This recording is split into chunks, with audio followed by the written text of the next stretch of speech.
Good evening, everyone, and welcome to the 2019 Final Fantasy Randomizer Spring Tournament Play-In Race. We'll be getting started in just a moment.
Hello, everyone. Welcome to another edition of the Final Fantasy Randomizer Showcase. This time, we have a Spring Tournament Play-In Race where the top 6 of this 12 racer race will make it into the bracket round of the tournament. So, a lot at stake here. I'm joined in the commentary booth by Dengwu. Deng, how you doing? I am ecstatic tonight. Let me tell you, I got home from work and I have been hyped for this match or this whole race. 12 people race or 12 person race, all vying for 6 spots to move into the brackets. I'm pumped.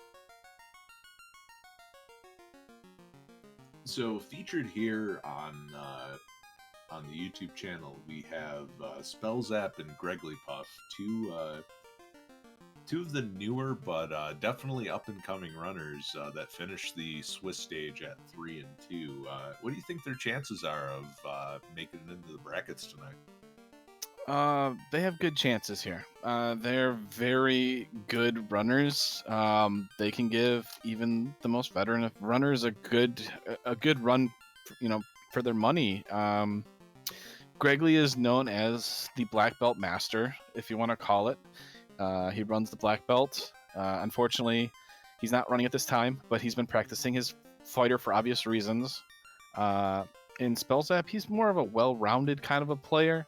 He does a lot of good things, really smart, but then he also has those tendencies of a new player where, he kind of wants to keep forcing something that doesn't work of sorts, and it kind of costs him in some cases. So it's kind of like a new player curse of sorts, if you want to call it. Yeah, I think we've all had those sort of tin cup moments going into the same dungeon over and over again. But I think both of these runners are the kind of people who will have learned a lot throughout the Swiss round. So I anticipate pretty good finishes from both of them.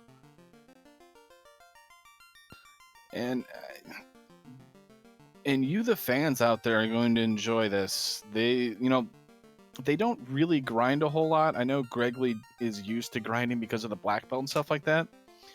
But for the most part, they wait until the last possible minute to do a grind if their levels are like little low that they feel going to Temple of Fiends Revisited, which is good. So you'll see a lot of taking of the fights as they go, and except for maybe if like an eye, is really weak, or let's call it the Agamas are really weak, then you might see a grind just because, well, anybody would probably take that grind at that point, but a lot of it's going to be on the way. So, you guys aren't going to see a lot of stationary grinding, which is nice. Yeah, a lot of action for sure. And just as kind of a rundown for the other folks in this race, we have Czar, Doogie MacGyver, Elastoid, Falconic, Gregory Puff, who you see on the screen there, Saint Von Jester, who was the big winner of the Last Chance qualifier, Sawney Wrath, Sho Fukumachi, Solaris Strix, Spellzap, Tarnin, Tyrannix, and Wab. So there are a lot of fearsome competitors out there, but I like the chances of the folks that we have featured right here. They've got a great chance, and that list right there, I mean, maybe besides you, One Fine Day, Gregley, and Shadow Walker, you guys have, kind of fear them, but for everybody else, like, we look at that list and go, thank goodness we are not in this play-in race, because getting top 6 is going to be a battle. It is going to be a battle royale. Everything's going to be thrown at it. We're going to see probably some dangerous dives going in from any one of our runners at this point, and it's going to be crazy. All right, so looking at the party comps we have here, what do you think so far? I think it was, we have a Force Thief and a Banned Red Mage? Yeah, it's a Force Thief, Banned Red Mage, so they're not going to have the possible, mix of heal, the survivability of the Red Mage with the offensive that it can get with the Black Magic that the Red Mage offers. So instead, they're forced with this Thief who, if level 1 to 4 Black Magic is awful, then the Thief really excels in those cases, because it has a better chance to run, so you can get away from things, which allows you to get through these really hard encounters with not having a good clear spell.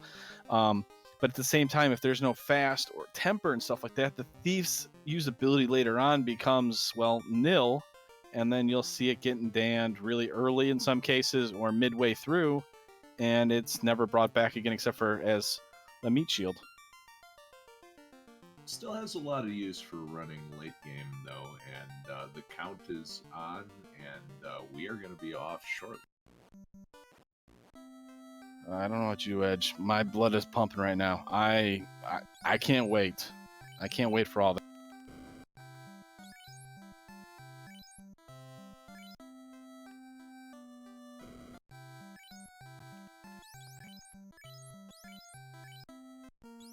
We are off to the races here. First thing we do, White Magic. Cure 2, Red, doesn't matter. We have Cure 3. That's White Mage locked. No, it's Confuse, Saber, Slow, Stun. So right off the bat, Black Magic is awful. The Thief's early game is, really useful at this point. Yeah, Confuse, pretty solid spell to get some work in, but it's not something that you want to rely on for too much beyond the early game. So runners are probably going to be hoping that Elfland or Provoke are in this inner area here. That stun, I mean, the stun's not bad, that's the one if the enemy has less than 300, it always hits, right? Yeah, and stun is a great spell to pick up early. I mean, you could you can take Garland right out of the fight, so not a bad strategy for early on.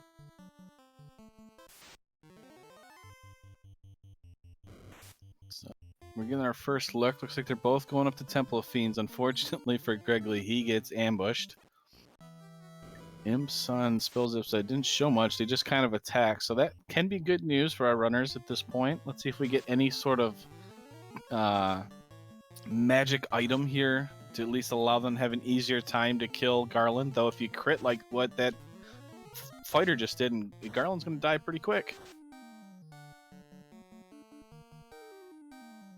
Well, that's a nice piece of equipment early on. Great axe. I think you can make use of that on that fighter to kill Garland. Yeah, that'll be pretty good for the early game. You're definitely going to want to find something a little better, though. A light axe, maybe? Yeah, that's a good one. So, this Seed's like, you know what? We'll give you a great axe. And we're like, we could really use something better. Yeah, let's just one up you real quick. Yeah, so fairly straightforward Garland for both players, and we're gonna see what the king has. 90 points of damage so far. Wait. Oh, he killed himself. So, okay, so that's the one thing with confused. If the enemy kills himself, they still have to go through the entire animations. And the king has the herb, and the princess has the crystal. All right, so good stuff early on. The crystal, you're gonna want to go to Matoya's and check that right side anyway. So that's just you clean that all up in one shot. And it looked like tents were on sale in Canaria as well, so that'll be a cheap way to get to both Matoya's Cave and Vanilla Provoca.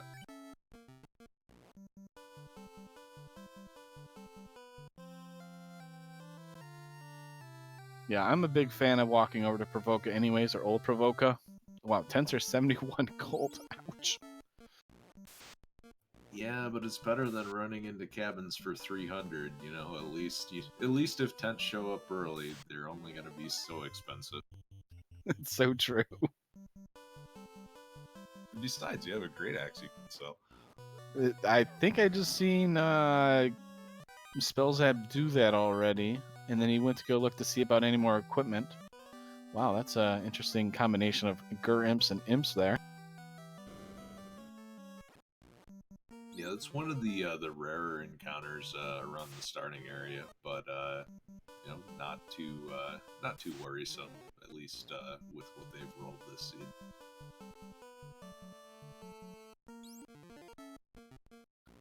And Matoya, after getting her crystal ball, hands you a canoe that she's been holding inside her cave for some reason.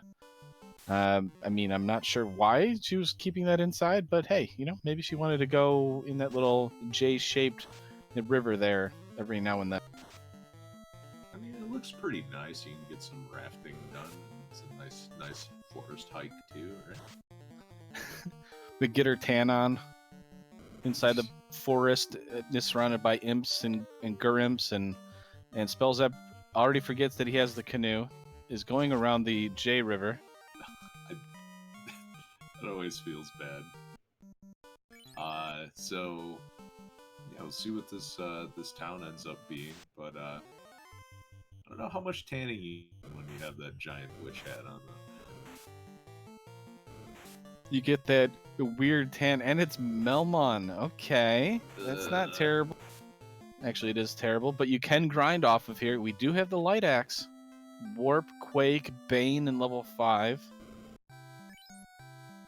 No, warp is definitely a nice to have. What slot did that end up in? I believe that was 3. Oh, so I think that's promotion lock. Bane was 1. Quake was 2. Warp was 3. Yeah, so it looks like both players valuing the armor pretty. Oh, well, they did pick up the armor and then decided to reset, so. Cure 4 was also in the white magic, so that's nice to find. Yeah, level 3. And hold is there too. That's always helpful against carry, if you can use it.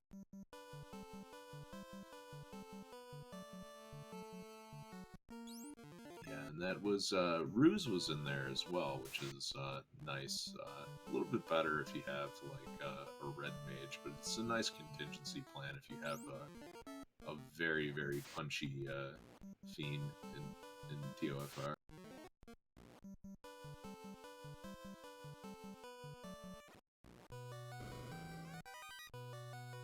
So our first check of dwarves, money and money. Can't argue with early money, but at the same time, Masa or Sun Sword or even armor at this point, I'll take. Please. As good as money is, they unfortunately do not allow us to purchase magic items like a mage staff or a Thor's hammer. Well, the silver lining of this is the light axe being found early is going to get people through through Marsh Cave pretty handily.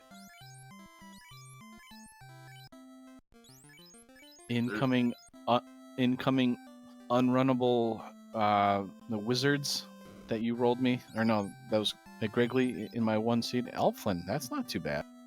That was the nightmare scenario right there. Elflin with Nuke and Temper at level 3. Black, the ninja gets a little bit more useful at this point if we can make use of it. And Invis 2 is in level 3 white magic. Yeah, so level 3 looking pretty solid. Always nice to have access to evasion.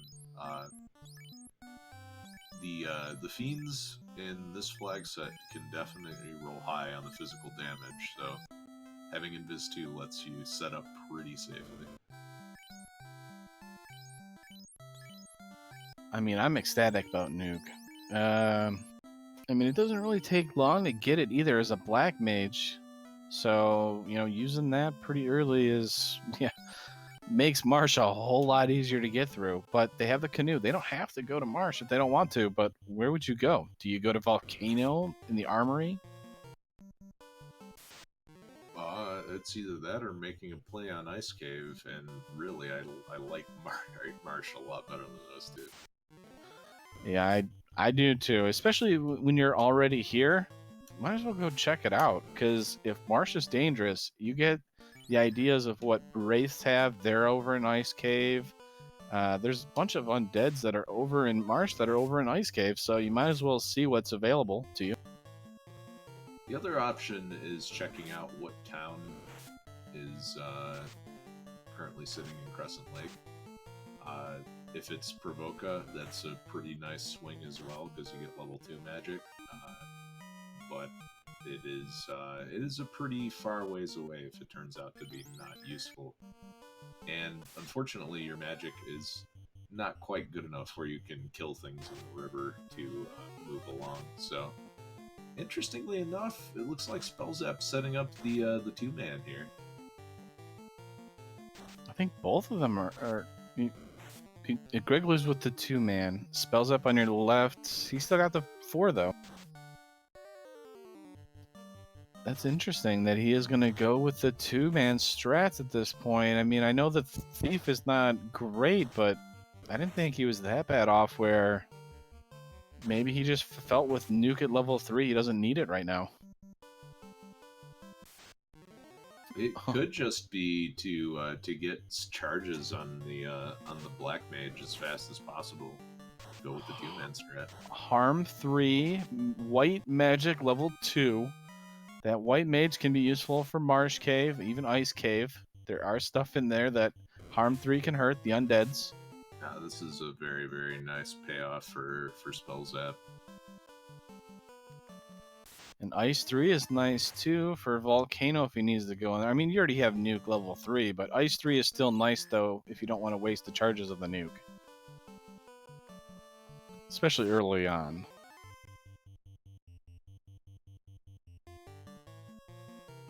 I think he's thinking with level 3 Nuke in hand, Marsh is much less of a threat than it otherwise could be. Or at the very least, making those Marsh checks isn't as bad as it could be. I personally don't hate the Marsh play on a lot, if you go that route, which it looks like he maybe decided to do the Crescent check. Also, Doogie is giving us a peek at level 3 white magic, no sign of life, so if there's not a life spell at level 2, that is going to be something Elastoid has to worry about.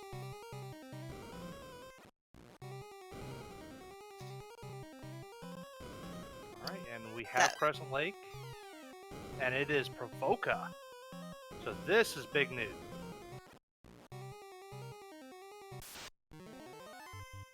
Ice 3 at level 2 black magic. So that's going to give us a bit more firepower since we only have that one charge at level 3. And Harm 3 at level 2 white magic. So not great, but Elastoid's not sweating it because he doesn't have a white move. Yeah, so that is something we're going to need to keep an eye on. Elastoid will not be able to pick party members up at any point during the seed. So that could wind up making a difference when we get to Topher. But up until then,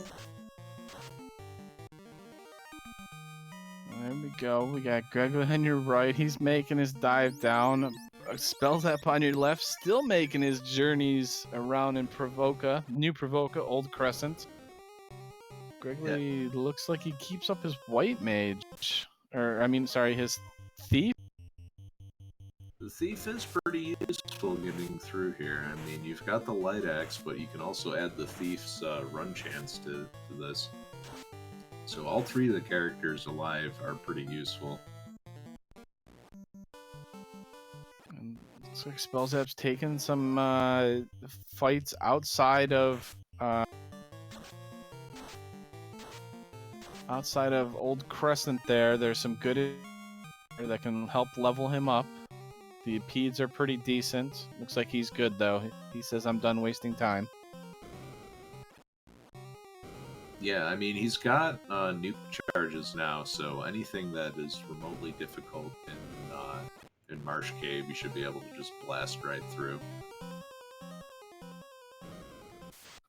We missed it. It looked like the herb turn-in was the bottle. Apologize for that.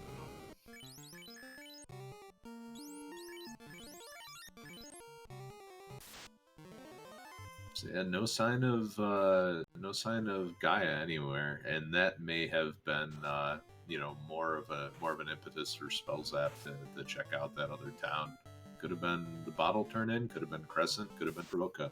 Any one of those would have could quite possibly have held the item to blow the whole seed open.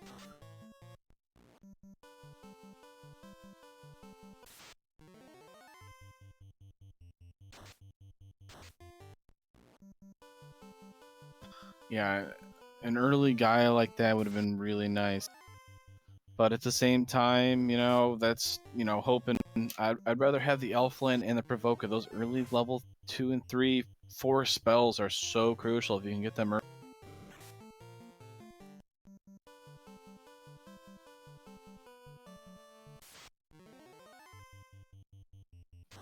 Grimps with sleep giving Spellzap making him reset.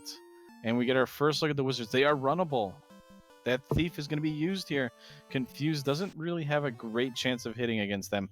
And they have 2 hits, 133, but he got it away. He's got the adamant from the wizard.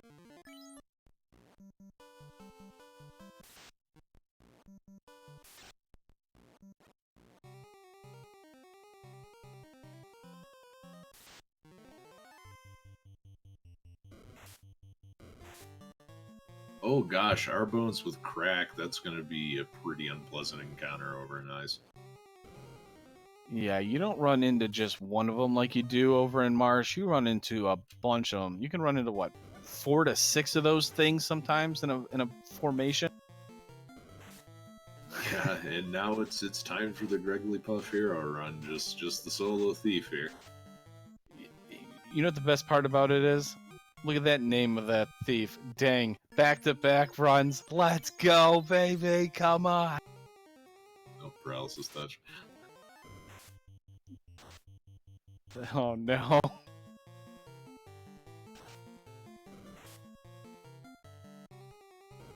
Well, that's just awkward. Well, the thing is, too, I'm not sure I can get behind Greg's decision to Dan the White Mage. Even though the magic isn't great, in his shoes, it's still a body that can take a punch or two and can also run away. So the meat shield theory does not just apply to Temple of Fiends.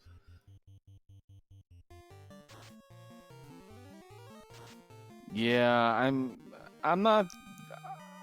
I really like having 4 characters if I can. I know I've played around with 2-man characters and stuff like that, but so early on, you're just so weak, and all you have is a light axe. You don't have any other great spells. You have 1 nuke, maybe, at this point. You don't have any warp or exit. He doesn't even have a nuke at this point. He doesn't have Ice 3 or anything from the Old Crescent that was New Provoca. It's gonna be rough. Ooh, and it looks like the wizards had squint as well, so that's a nasty thing that you can run into in ice. Spellzap gets his adamant, makes his way out. Those wizards are pretty deadly. For 2 hits, they were hitting over triple digits. They don't play around either.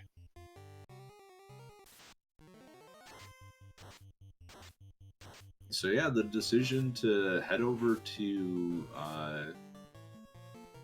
the town, get some levels along the way, paying off really huge for Spellzap. Yeah, you know what the one thing I think I've learned off of those making that trip too is the river encounters are worth a good amount of experience. Like, he's already level 6 or 7. He's got at least 1 charge of nuke, and he's got 4 characters. Yeah, and Greg is just gonna mail it in. It looks like there's only got 2 characters left, so.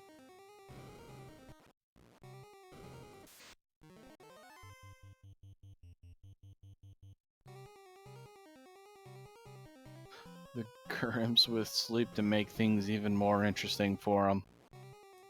But yeah, the encounters in the river are quite good if you can get them early. If you get a Hydra that you can hit with Quad X, Karibs that you can take down with Lit 3, that can get you from 3 to 6 pretty quick. And if you can get those 1 or 2 charges of level 3, sometimes that's a real big swing. It's so strange in this game is there's so much little details like that can give you an advantage. And I mean, a lot of it just comes from, looking back at races, listening to what the commentaries might say or what we might not say. Oh, wizards have squint. Oh, I think you mentioned that and I didn't believe you and I just seen it. Yeah, this isn't going any easier for Spellzap either.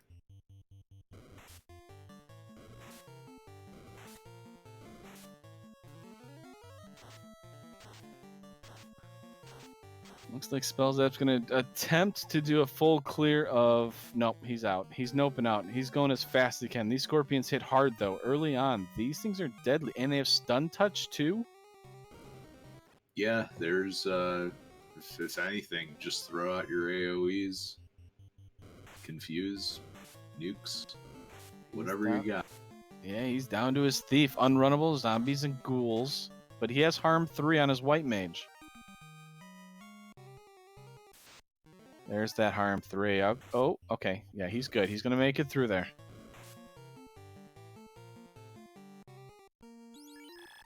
Of course, I say that and the 1 random ghoul because all AoE clear spells in the game of Final Fantasy loves to troll our runners there and leave 1 enemy. And poor thief on Spellzap side has to suffer the consequences.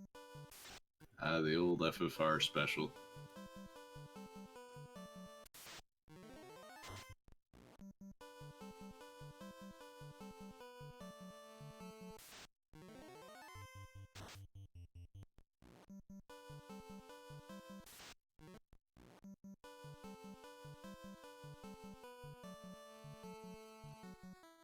Once again, for all you YouTube fans out there and fans of the Final Fantasy Randomizer, my name is Dangwoo. I am joined by one of our big-time runners and lead commentary fellow, I'd have to admit, Edgeworth. Thank you for joining us for this. This is the 2019 Spring Final Fantasy Tournament play-in race. Only 6 runners out of this 12-man race is going to make it into the brackets. So a lot on the line at this point. You're watching 2 of the upstarts, if you want to call them, 2 of the recently graduated of our new player program. Gregory Puff on your right, Spellzap on your left. And we'd just like to welcome you with Danny383 in the background tracking for you. Moist Magua. The Mama Duck herself is hanging out back here making sure we don't mess up anything. We appreciate it.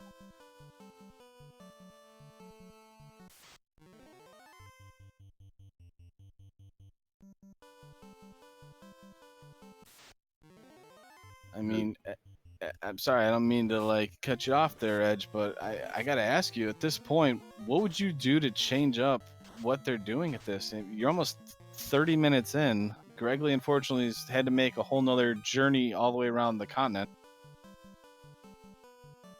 Well, I mean, first thing you do, turn in the adamant and see what you get out of it, and then after that, just hope for the hope for the best. If that doesn't open things up, probably a volcano armory dive because your equipment isn't so hot right now. If you were, I mean, Gregley Puff's going to talk to Bicky the Pirate. That gives us the slab. Unfortunately, he's not going to be able to do anything with it.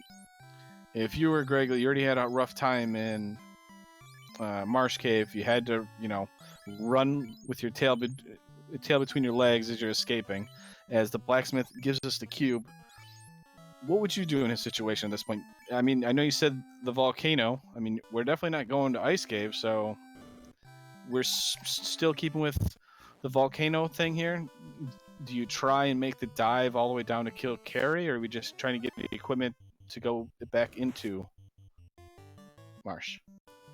Maybe not even getting into Marsh, or just heading over to Ice Cave afterwards. It depends how many levels you get, but kind of the good thing about the early armory dive is you're still looking for endgame equipment, and you're still looking for an endgame weapon. So even if two of the loose items that you're looking for aren't there, there's still going to be some sort of value. You still need armor, still need ribbons. Haven't found a defense sword, haven't found a power gauntlet. So there's a lot of potential value that you could find just from cracking open, about 14 chests or so. So, and you have Ice 3, you have Nuke, all very good against the monsters that you're going to run into in Volcano. So get some levels, get some equipment, and reevaluate your situation once you're out of Volcano.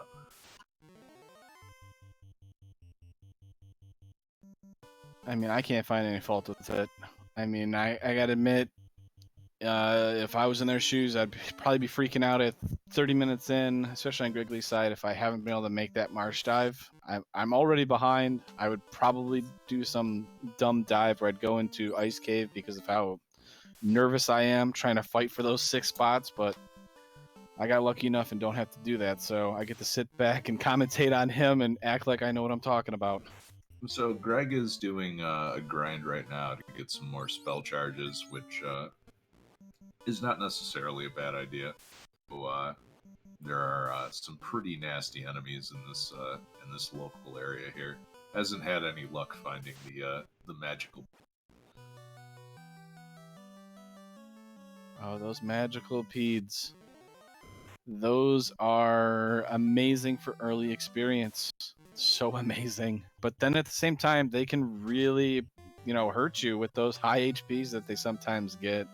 And they're not so great. All right, so we've got a little bit of a divergence from what we talked about here. Spell Zap is burning off some encounters before going into ice, and Greg is going to go into the volcano. So, see how this turns out.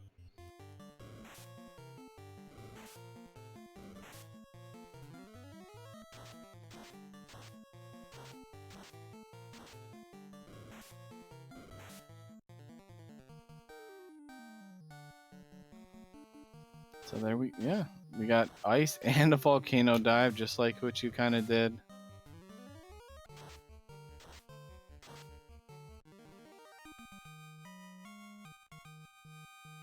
And it looks like wraiths are not a free fight at all. See that paralysis touch coming out there.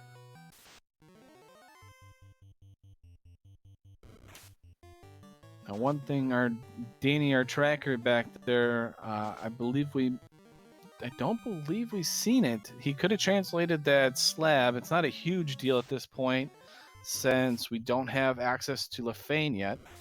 And as you said, these wraiths are not playing around. 2 light warriors down for spell zap.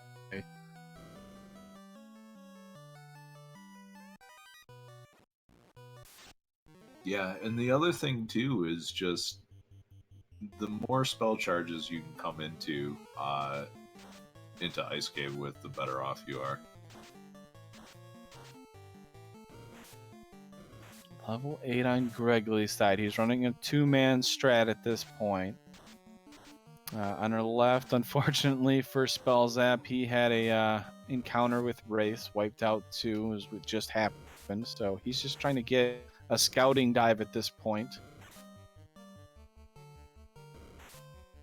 Yeah, and Ice is one of the worst dungeons to run a scouting dive with, just because of that long, frankly useless run until you finally reach areas with treasure chests up front.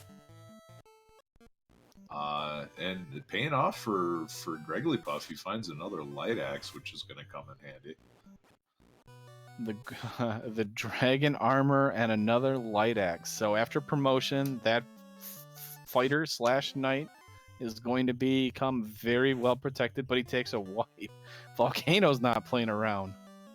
No, and to think that's just 2 Argoyles with Thunder. How bad is that going to be when you run into 7 of them in Ordeals? You had to remind me. You had to remind me that our Argoyles are in Ordeals. Our runners are going to hate whoever rolled this seed already. It seems to be tradition, though, that there are truly monstrous seeds for these play-in races, and it's one of the reasons why I practice quite a bit. Kind of an update here just from other runners that are going on. Everybody is within the same key items at this point. They all have the same key items as Spell Zap does at this point. So there's nothing too crazy. Nobody's flying in the air.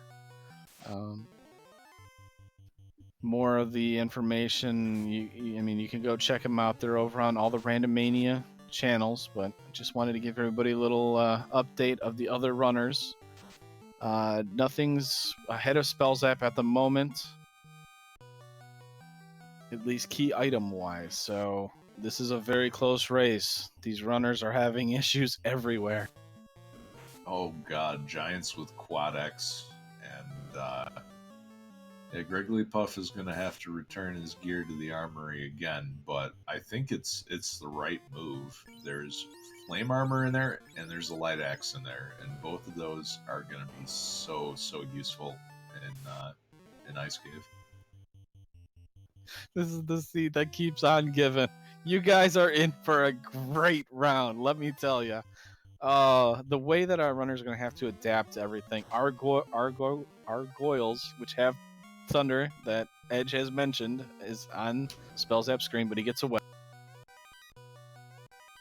Yeah, so Spell Zap is making some distinct progress through Ice Cave, so we'll see how this goes.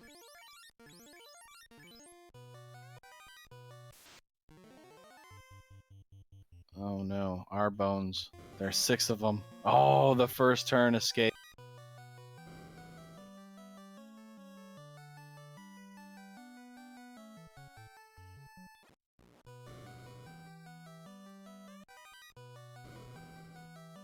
Alright, so nothing super exciting in the Frostwolf chest so far.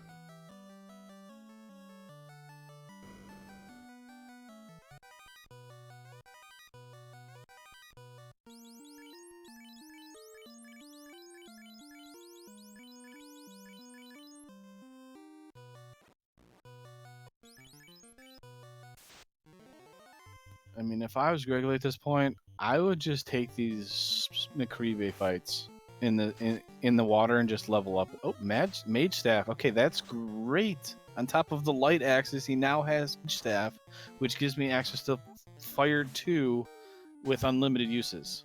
Oh, Pro Ring, Ice Shield, and a cabin for saving. Yes, please. Thank you. Thank you, Seed, for helping our runners out a little bit here. Yeah, that's all the good stuff that you want now. Question is, how long is Spell Zap going to hang around and maybe get a few extra, comfort levels off of the eye? You've got some extra Ice 2 charges that really don't kill anything else in Ice, so... And these eyes are beefy. Just to make everything even more fun, let's not give our runners an easy grind here. These things are not dying. That has to be at least close to 300 HP.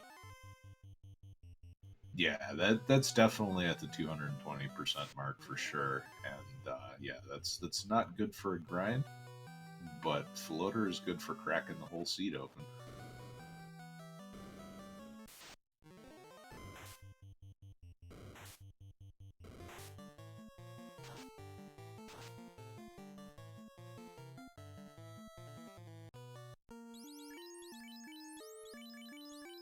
And yeah, the mage staff is the perfect pickup right now because you can just another clutch run. You're about at the time where you're going to be out of resources, so Now, to give everybody a kind of a little update here, Spellzap, if he makes it out of this ice cave, which he's about to, and saves it, he is ahead of all the runners at the moment. yeah. And hey, that the pro ring paying off already. Not only does it give absorb, but protection from insta deaths. We already see giants with quad X. You know, you get protected from the rubs, the lot of the insta deaths. I mean, yes, please. Yeah, so vanilla floater, but yeah. Well, look at it this way: 40 minutes in, Spellzap's the first one with the floater. This has been a hard seed for everyone so far. So Greggly Puff is by no means out of it yet.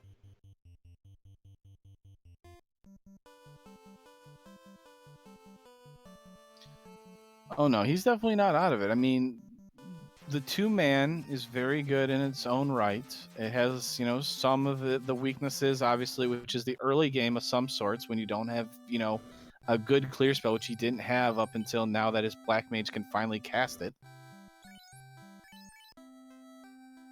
And all that experience is being funneled into 2 characters instead of 3 like Spellzap. So, you know, his characters, and we find Gaia in Gaia, so that bottle turn-in can now happen.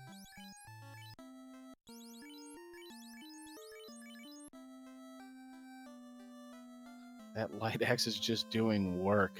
Gold bracelets are being sold for 27,000. Well, at least in Greggly Puff's case, you only need one of them.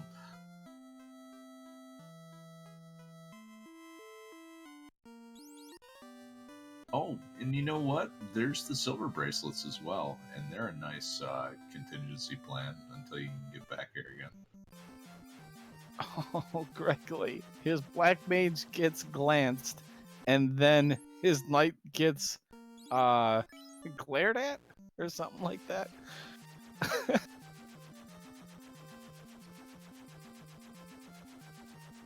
It's there's the squint. So what a monstrous group of enemies so far.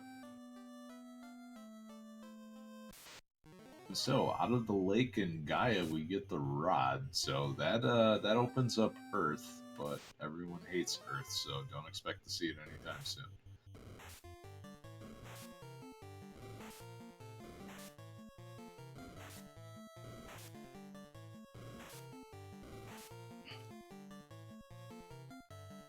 Oh, we found the rod. Where did we find the rod from? That was the bottle turn-in. Oh, can't argue with that. The fairy gives us the rod, huh? I don't know where that fairy was hiding that rod, though. Just kind of popped it out magically, or maybe brought it out from the pond right there. It's just it's the bag of holding. It revealed itself from Hammerspace. Take thy special rod and use it to kill the speed bump known as Lich.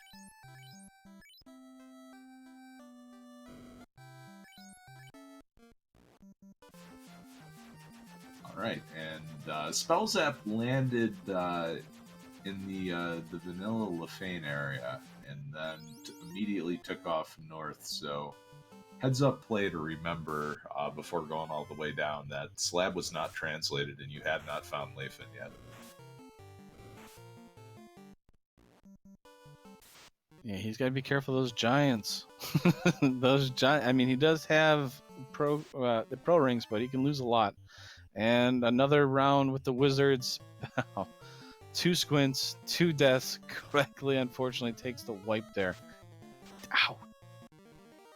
Yeah, this is just this is not Gregory's day so far, but half of the runners are probably in the same boat as him. Yeah, just an update. We've had 1 forfeit, unfortunately. We don't know. Maybe something came up and he had to go. Sonny Wrath 11 has forfeited from the race. Hopefully we'll get some more information. Hopefully it's nothing too serious or anything like that.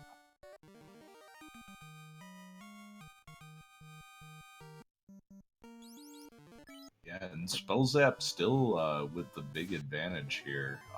As of yet, no other runner has found has pulled the floater out of Ice Cave. Yeah, I haven't seen any updates so far either. It's either maybe they kind of forgot or nobody's had it. Ooh, Zeus Gauntlet hiding up in the north part of, or the upper part of Marsh. More magic items, and that's good for a 2-man party of stuff too, having that.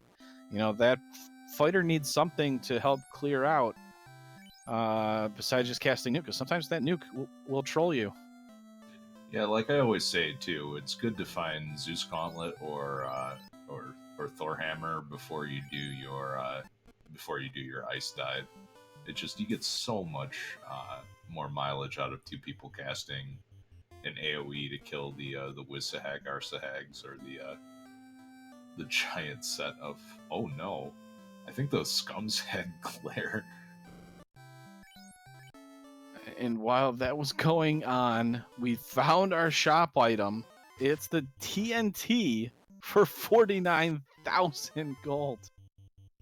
Yeah, so that's unfortunate. Spellzap might have to do a little bit of fundraising here to pick up the cash for that. But luckily, there's a bunch of giants, so that is a good group to run into. But has no spell charges, so we're gonna try this again.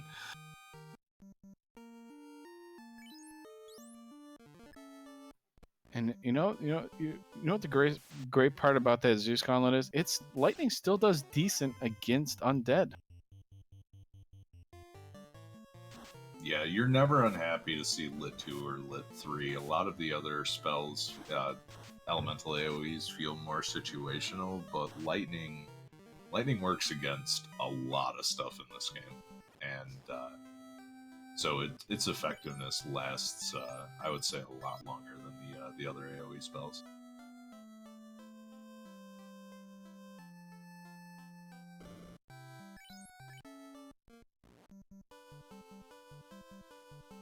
Yeah, looks like he's gonna get that TNT, get that turn in. He's now a very poor man over there with less than 3,000 gold on Spellzap's side. But hey, it was worth it. We got explosive. Yeah, I don't blame him. You don't want to make this walk again, and you're gonna have to make the walk again anyway to get through to Anrak and Sea Shrine. But if you had to come back here with money, and maybe it was something important, you never know if that TNT is going to be your go mode item, so it's better to grab it now rather than triple dip Anrak.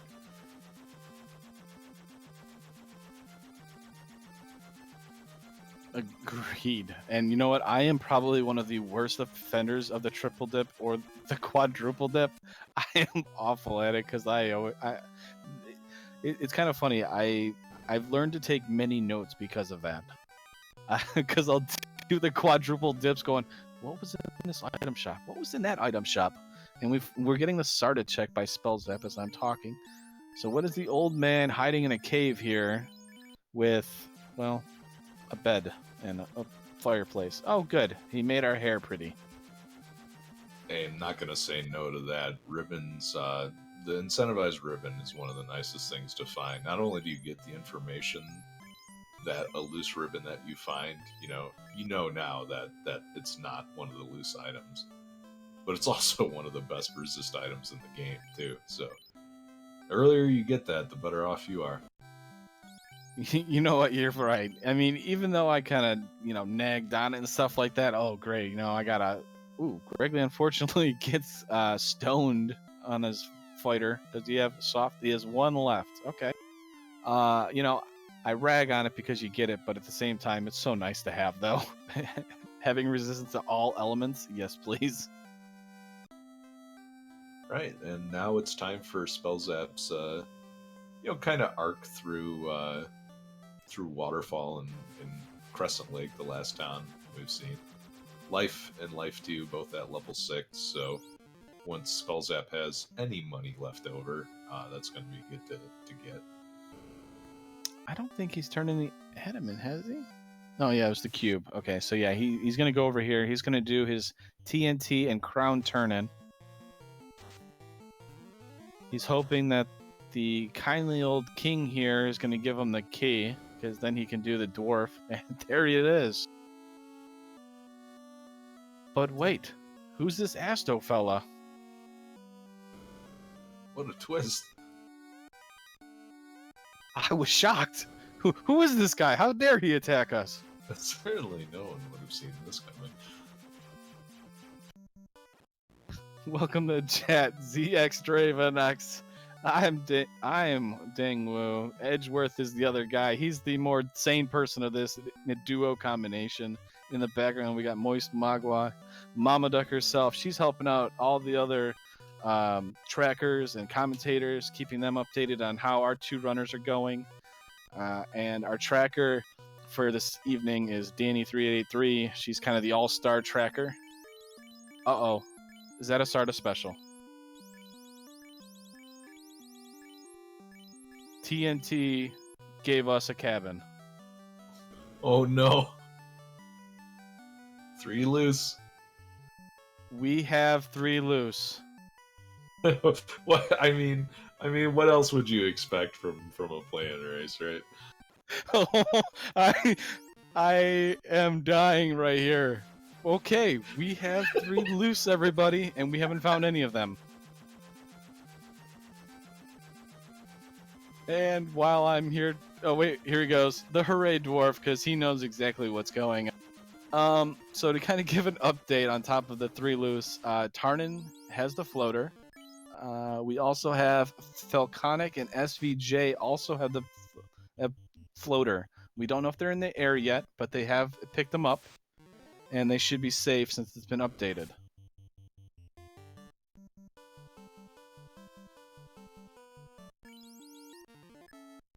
And Spellzap is gonna sail over the top of Cardia for now, and Ordeals is not a bad play. Oh, those And egg gloves.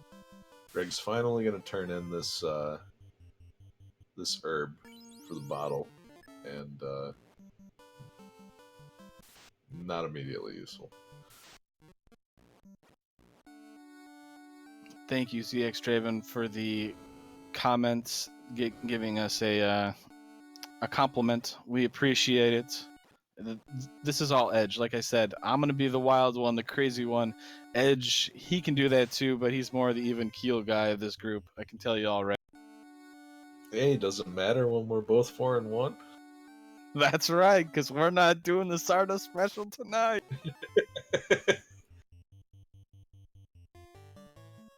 So for the people out there, the Sarda special, as you've seen, the TNT that Spellzap turned in, he didn't get a key item. He got a cabin.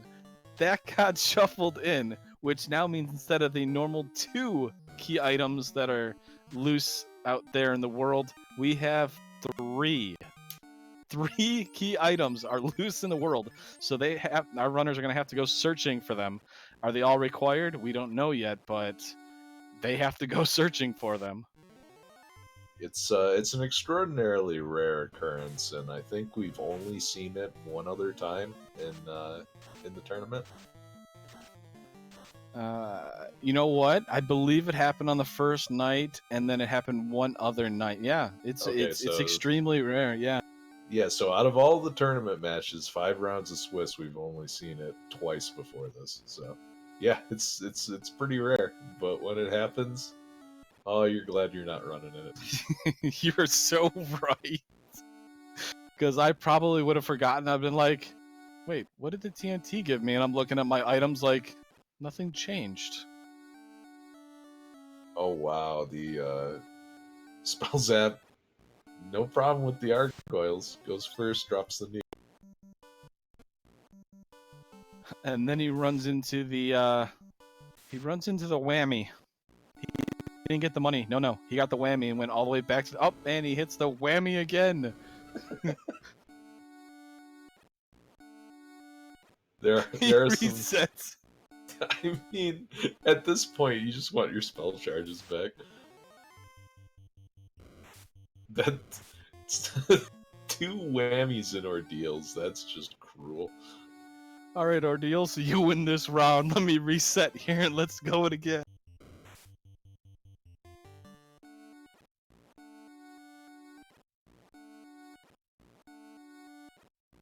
Alright, so Gregory Puff, I think he's going to do ice at this point. He's already looked in the first floor volcano. He's going to get in the air. He's going to be a little... Hopefully he can get through. The 2-man party, unfortunately he doesn't have the ribbons or the pro rings, but our Goyles, Thunder right off the bat. The worst part about the ribbon is it gives you kind of a false sense of security. When you run into 6 Argoyles with Thunder, which is a high, power elemental attack, at these low levels, we don't have the HP to suffer it, even if we resist them.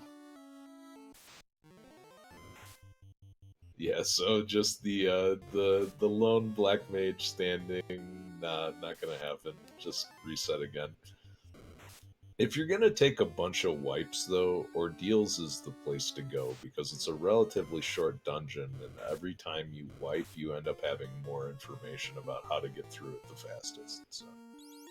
As you say that, it's the 4th option, and there's 2 whammies, I believe, in 2 of those 4 options at the start.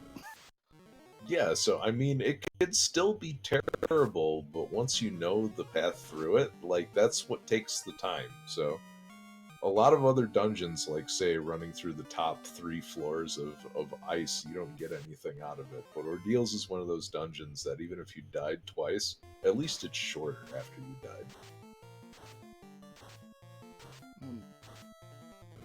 Another update, we were being told that Czar is another one that has finally made it out of Ice Cave with the floater. We find the loose tail in Ordeals, almost in the same location that it's normally in the basic game, or the original game. But the incentivized location won't be holding the tail this time, so we'll see what it gives this time. Yeah, that's super nice to find that in here, because you can immediately head over to promote, and I don't think Spellzap has checked the Cardia Island chest, so this is going to be a real efficient swing once he gets done here. Black shirt, that's really good for that black man. Oh, the game changer is available. All right, we got our endgame weapon now. And a loose ruby. Ordeals, really? Ordeals is the place to be. Holy cow! So that's at least three key items in here.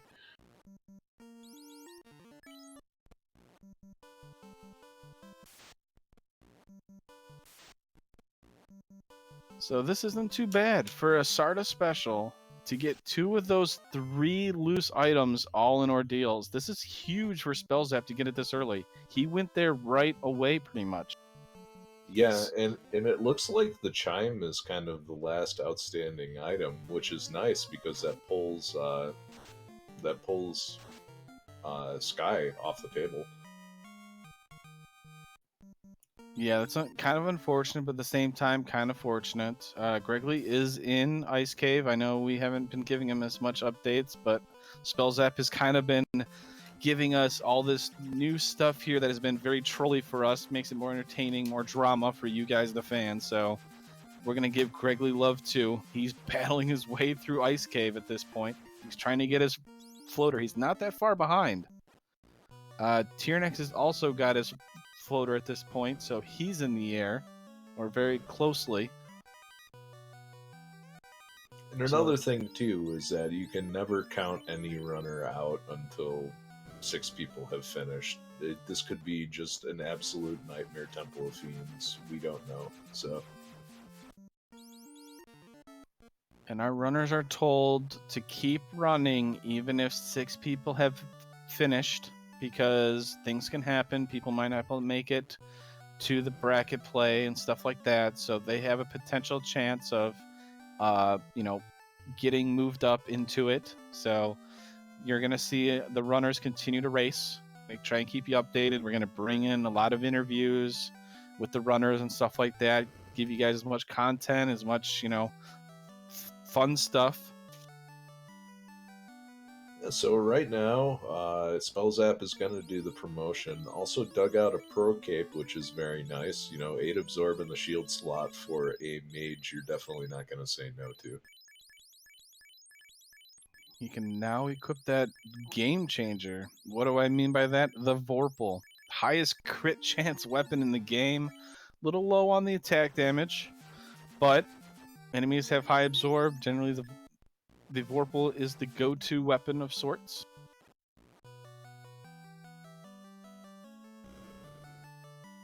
And ZX Draven in chat asking for Gurmadusas with ambush and death touch. Why would you wish that upon our runners? We already had the Sarda special. We already had a bunch of nasty stuff at the beginning. I mean, we want them to get done at some point. Opal armor. Yes, please. He hasn't found the dragon armor yet. Yeah, but if you combine Opal armor with the ribbon, there's no downside at all. So if Spellzap picks up another ribbon, probably going to be in real good shape here.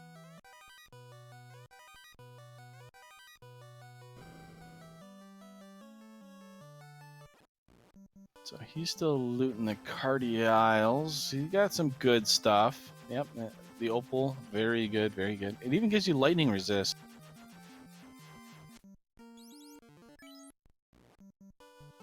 Yeah, so now you have the resist equipment for all those Argoyles you're never going to see again.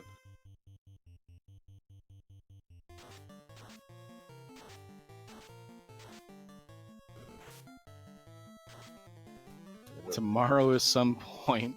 Just saying from Triton, our restreamer. We might get done sometime tomorrow. Oh, I mean, I got half of a grilled chicken sub in the fridge, so I can hold out for a little bit. I got sunflower seeds. They're not gonna hold me over.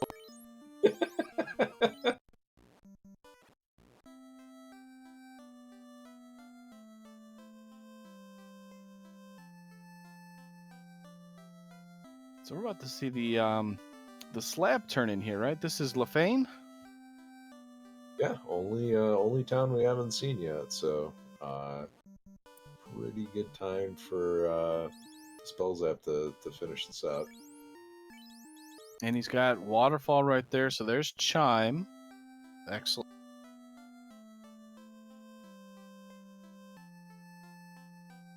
I mean, he's gonna be, if this is Oxial, he's in go mode, right? Yeah. He still has the loose ship or a loose Oxial at this point. Yeah, so if ship is loose, Spellzap's gonna be done here. 50-50 chance. Oh, the level 8 ice spell. Please, I need that. Gregley is wiped, unfortunately. He's making another dive into Ice Cave. I'm not going to lie. This seed has been, well, as mean as it could possibly be to Gregley.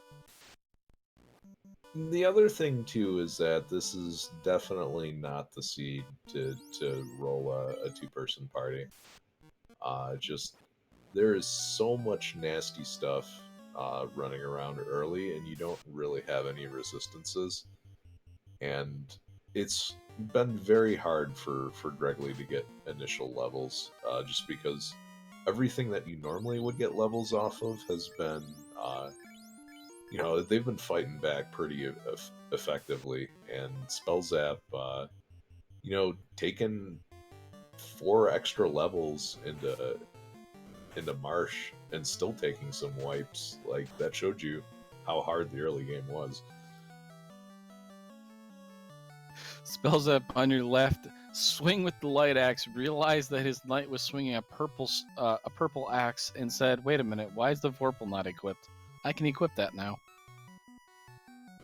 Hooray! I mean, the light axe isn't that bad. I think it's actually pretty close, isn't it? To the Vorpal, just doesn't have the crit. Yeah, it's you can think of it as an improved silver sword. That's probably the best case for it. But yeah, the axes do not have very good crit rates at all, so that is their downfall. And Gregley Puff just gets the evil eye from the old wizard here, and he's got to be at a loss for what to do right now. Oh no, the ship. I mean, was it ever going to be that easy with the seed? You know, I try to say that as, low key and as I can, but I'm not gonna lie, I kind of had already resigned myself to the fact that it was going to be ship. Yeah, it's just you can feel it from the way these seeds have been going, and it's like it's not going to be in these 6 chests either. And he didn't pick up warp, so he just resets out, which is a good thing for him because he didn't have warp. I don't think he went back to Melman to pick up warp. That is actually a really heads-up play. I mean, you don't need that. You don't need anything in there, so you might as well just get going.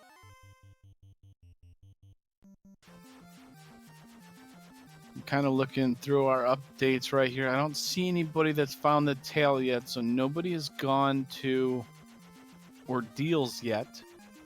Because once I see a tail up, I know they're going to find the ruby, and they're going to find the loot, so...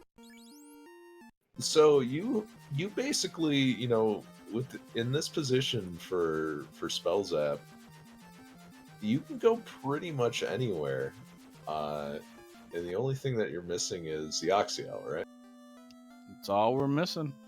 So, what do you think? Finish out Volcano or head right over to Sky?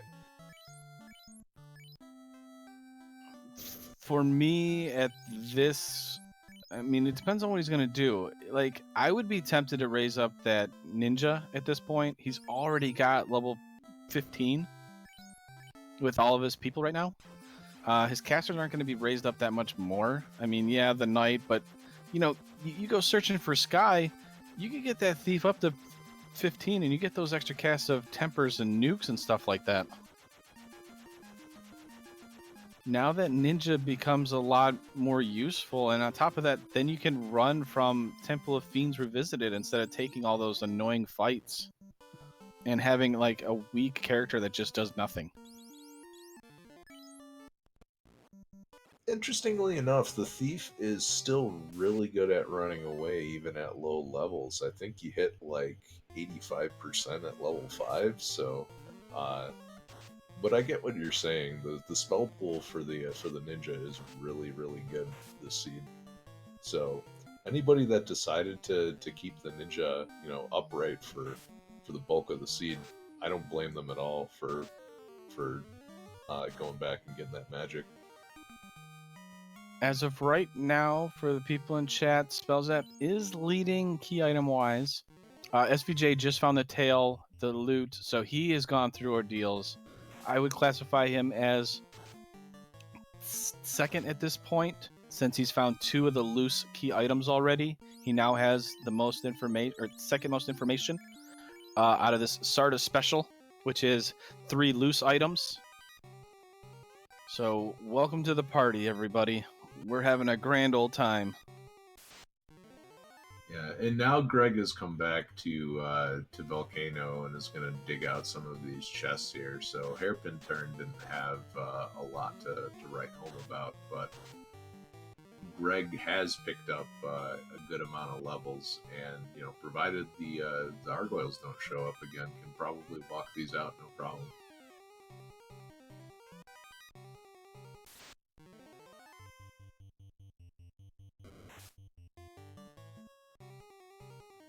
And for chat, yes, the spells app gets the Oxale, which is the only item we haven't found yet. He is in go mode.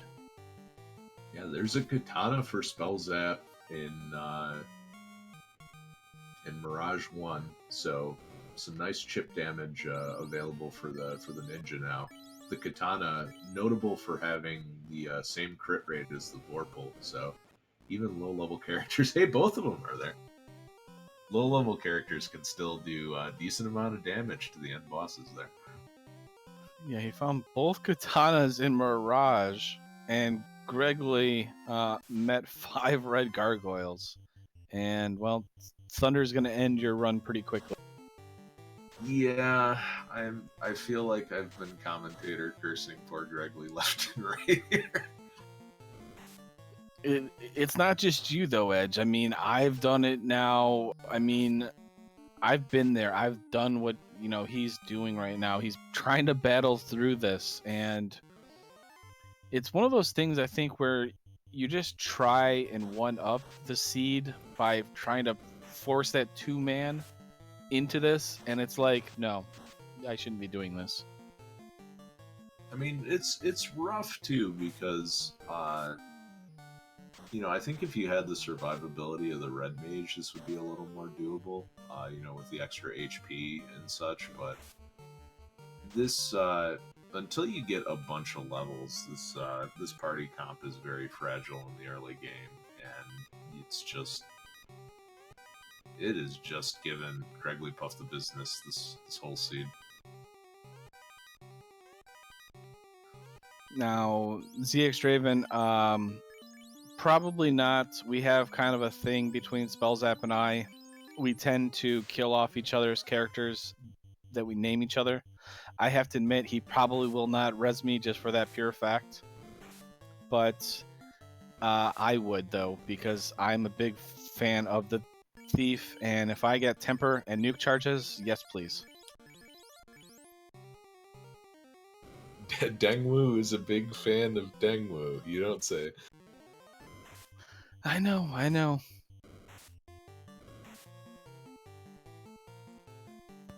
Everybody always used to tell me, ain't nobody like you, and I said, well, I like me.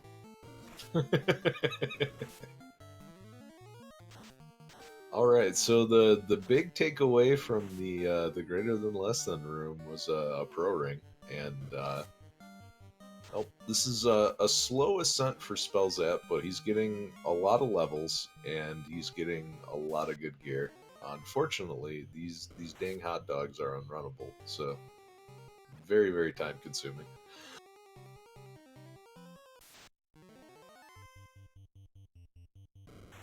Darn hot dogs. Get out of the way.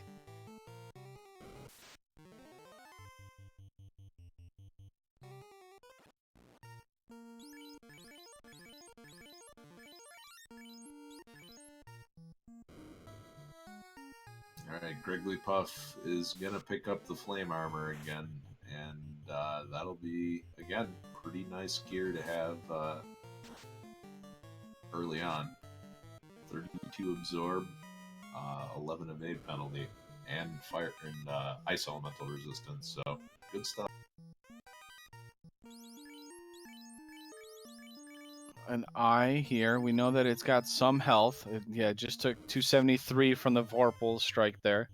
Another update. Tarnin has found the tail, so he's gone through. Ooh, ribbon pickup for Spellzap. That's number 2. So that's another one that has found 2 of the loose key items. I had mentioned SVJ had found had gone through ordeals. He has not gotten the TNT though, so he doesn't know that he needs to check more chests at this point. I mean, he should kind of realize it, but he hasn't done that TNT turn-in to find out about the Sarda special. And looks like Manticore's rolled a pretty high amount of health, but they don't seem to be particularly threatening. So Spell Zap making pretty good use of the spellcasting items here to save the spell charges for the real big threats, and nobody likes the Mancat Medusas or the Mudgol sorcerer groups when you don't have any nuke charges. No, no, no, no. Please, please keep away. I think I'm more annoyed by the man cats than I am the sorcerer packs, because even a lit 3 or a fire 3 can take care of it. Edge, I think you can explain a little bit better. I know I've done it, but I think you can kind of explain how the Sarda special came about and why it's done, because I kind of missed that little probably piece of information that the fans need to know. So the Sarda special, the joke came about. I think it was in a race with Will Cleosis, where Sarda, instead of giving out a key item, gave out a cabin, because one of the free items that was given to you at the start was originally shuffled to Sarda, and so they just switched it out with a cabin. So it just happened to be that in that particular flag set, you usually ran into Sarda, and Sarda was usually the one that gave you the cabin. So it's like, all right, is this old guy going to give me something useless again? Yep, here's the cabin. All right, we're good.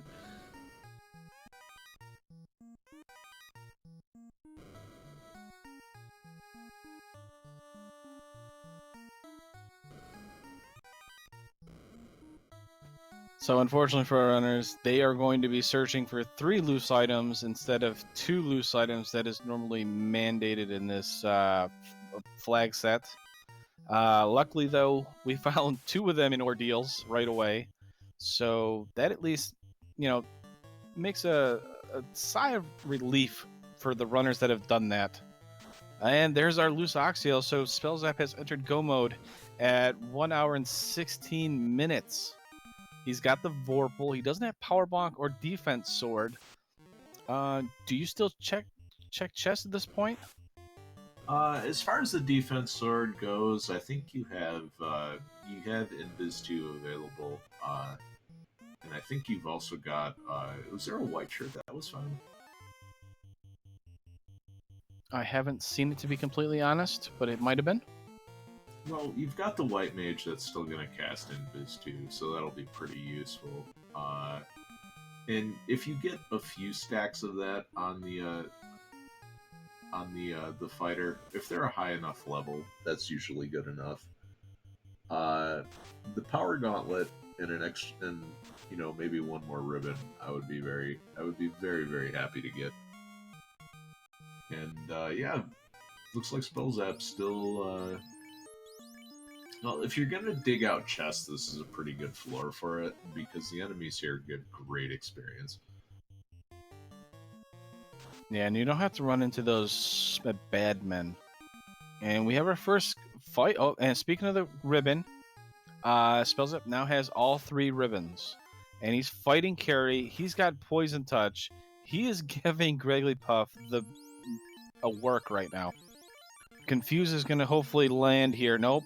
Carrie hits again. Confused land. There it goes. Okay. Now he's got some chances. He's going to go. Carrie hits himself for 10 damage. Swing by the Sun Sword. 83. Nuke comes out. Come on, Greggly.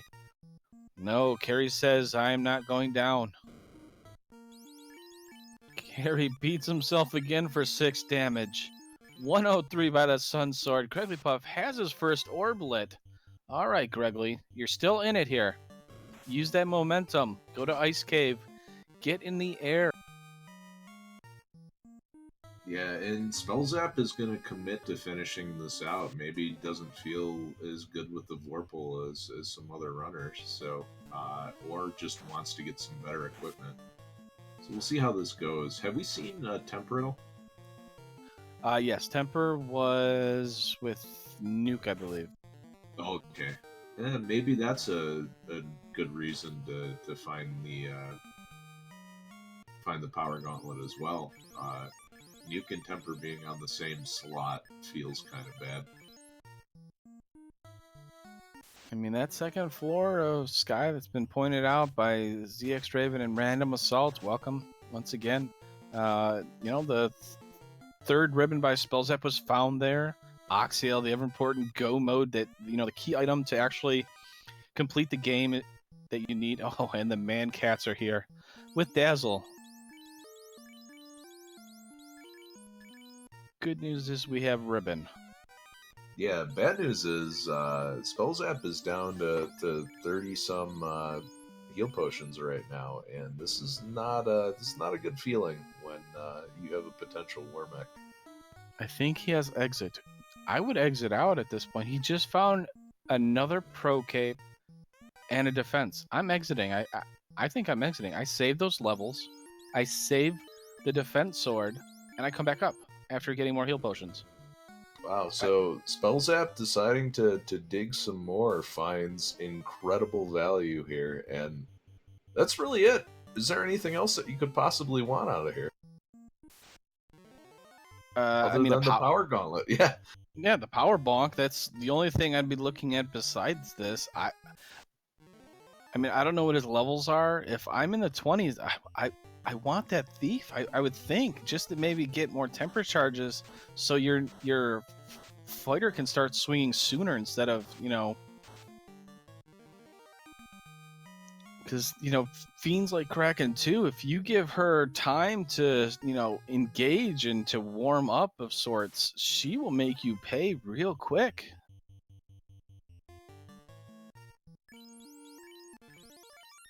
Right, so through the top part here, and yeah, we're gonna commit a nuke to this. I'm not sure. Have we seen Banesword around at all? Banesword was found by Gregory Puff. It is in Volcano. Updates: we have found Masa. I don't know where that's been at. Falconic has found it. And a white shirt. So white shirt is out there and is available.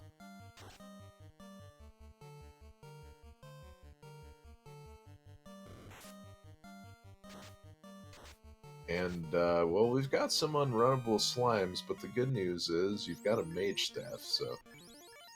And it's real good that you have 3 ribbons right now, because these guys are packing Bane too.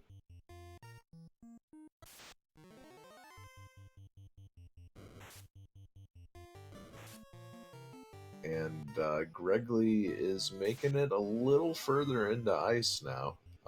Banesword not effective, but this Ice 3 should do pretty well against the sorcerers here.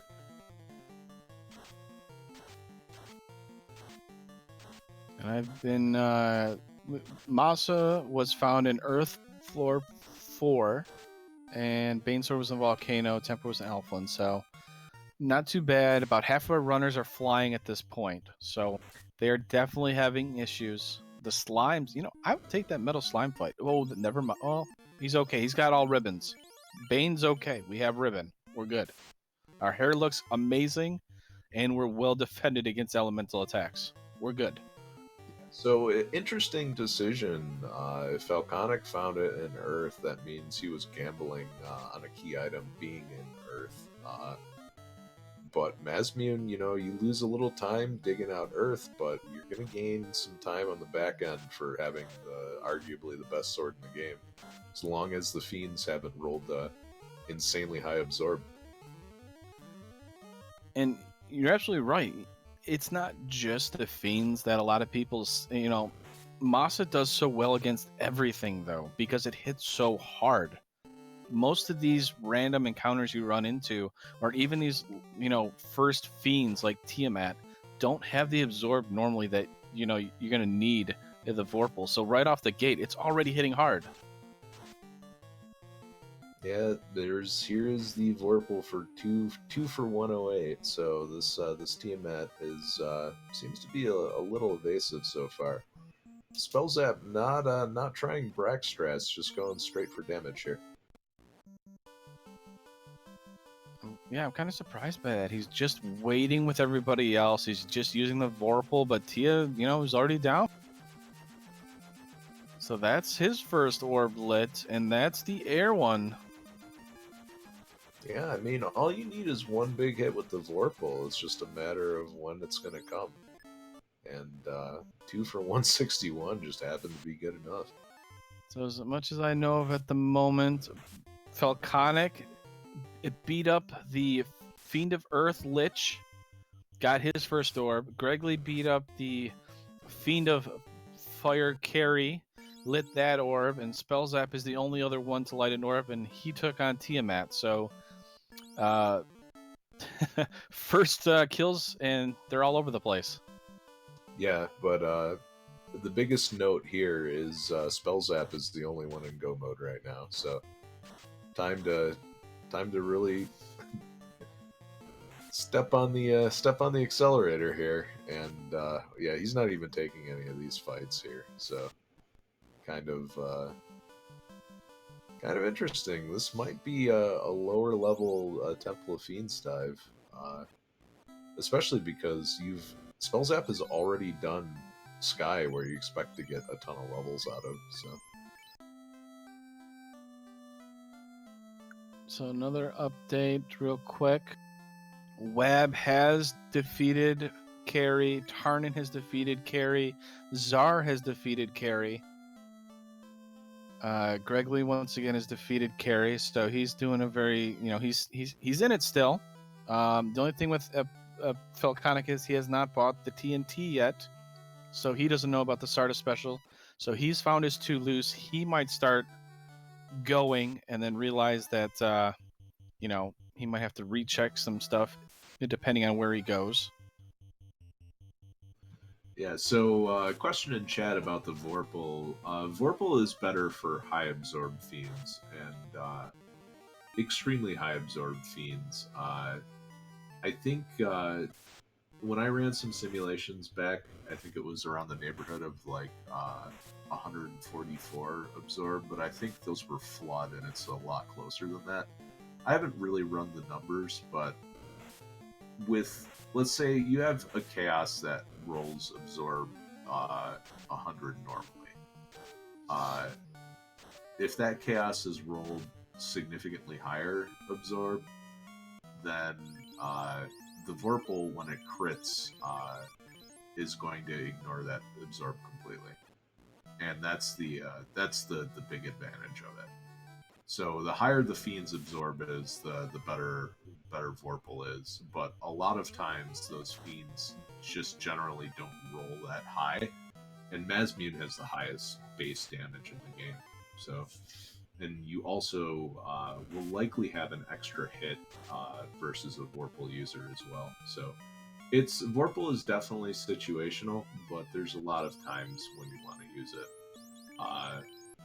In particular, I would say use it over Xcal versus Tiamat in Chaos.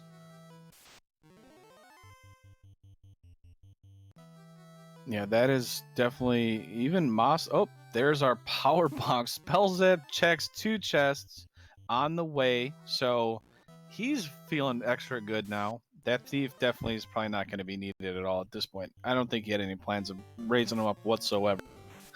So poor Dang, our hero here, the ninja is just taking a dirt nap, getting carried by his team.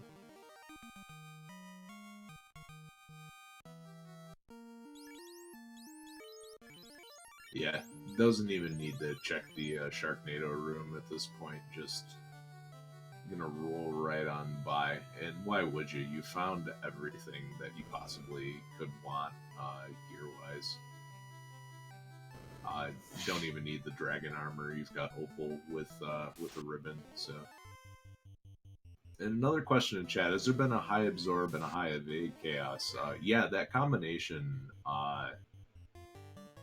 Usually, the evade trumps the absorb because when you miss a lot, and I'm talking about the extreme cases where Chaos has like 240 evade. What matters more is getting more attacks in. So the best option for dealing with something like that, of course, is a fasted black belt. But barring that, a fasted Mazmune holder can get 10 hits, a fasted Vorpal holder is going to get 8. And so you're probably going to get more damage. And that's assuming both of them are sitting at around level 25 or so. So yeah, the evasion also plays a big role in it as well. But generally, the evasion for this flag set is capped to the point where what I said before regarding Vorpal versus Mazmune is usually accurate.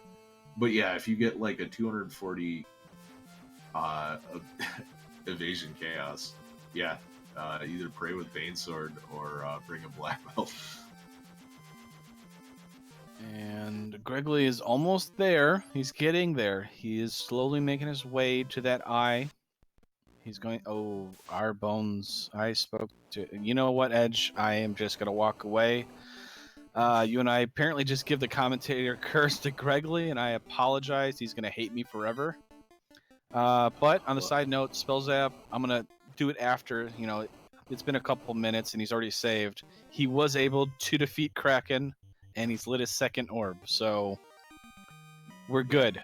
There's no commentator's curse on that one. Phew.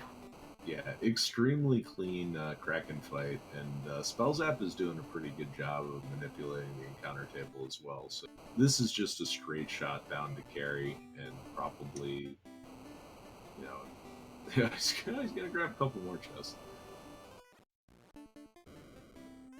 Sometimes you just gotta be a little greedy, you know?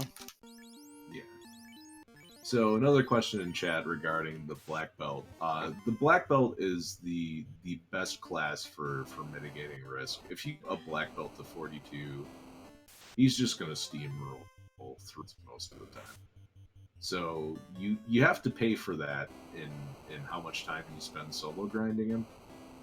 But pretty much like that. Was Chaos the Chaos battle? He didn't have a lot of absorb. I think he had a high absorb was the problem that I ran into with that fight. That and he punched the guy that cast fast too. So that was a little rough. But what are you gonna do?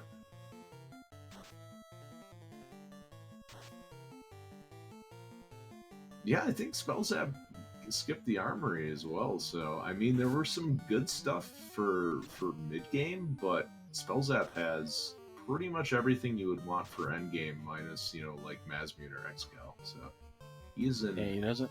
For this. Yeah, he doesn't need the dragon armor like Gregory has. He's already got the opal, and we have our fire fiend here. And Gregory took it out pretty quickly. I would expect Carrie to not give Spellzap much of a fight here. Though with Vorpal only hitting for 242, it's kind of slacking there. Come on, Vorpal, show us some damage. Oh, there's the confused landed, so there's pretty much it's going to take the heat off here. Now, we haven't seen Fast at all yet, have we?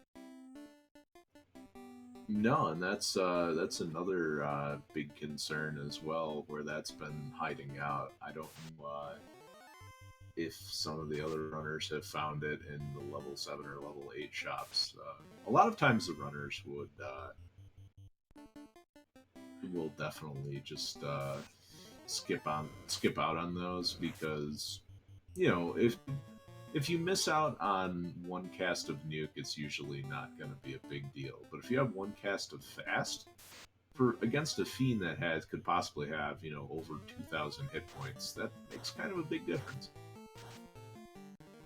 I mean, if I'm Spellzap, do I feel ahead at this point? Do I look for fast? Because it's so important getting those, you know, the double the hits. Even with Vorpal, that's really huge with such a huge crit chance. You know, you can do so much damage with 8 hits. You know, 10 hits instead of 4 hits.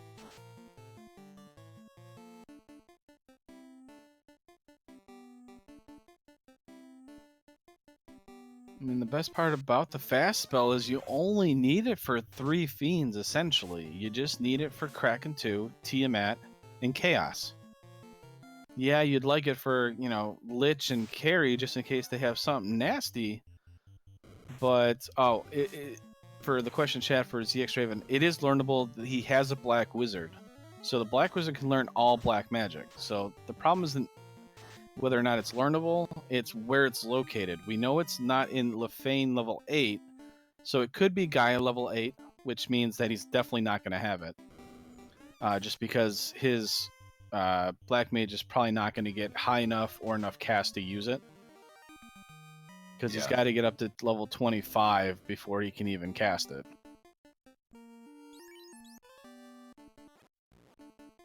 So at this point, you know, being in Spellzap's shoes, he still probably feels pretty good because you've got the power gauntlet on the fighter, so you have a punching chance even against a chaos if you're going solo because you got the defense sword, you got the power gauntlet. If you can avoid some pretty high, magic damage, you should have a pretty decent chance. So be interesting to see how it shakes out. This is, I don't know, gear wise, you've got everything except fast and maybe the Mazmune. So things are looking pretty good for Spellzap right now. Now the funny part is, I don't know. Yeah, Spellzap. There was a huge thing that we were actually talking about in Discord. It's pathing, and in that there's 3 different paths to take on that floor that he was just in, and he took the one. It's not the worst one out there. There's a couple extra steps you got to take though. But one of our runners, that Falconic, posted a bunch of like runs for people so that they know, the quickest routes and stuff like that. And Spellzap says, you know what? I'm the new, or I'm the upstart. I'm the cocky new guy. I ain't following what you, the veterans, tell me is the fastest route, and goes his own route. I love it. Yeah, blaze your own trail there. And speaking of blazing a trail, he just does that right over the top of Lich. So that is a lot of damage.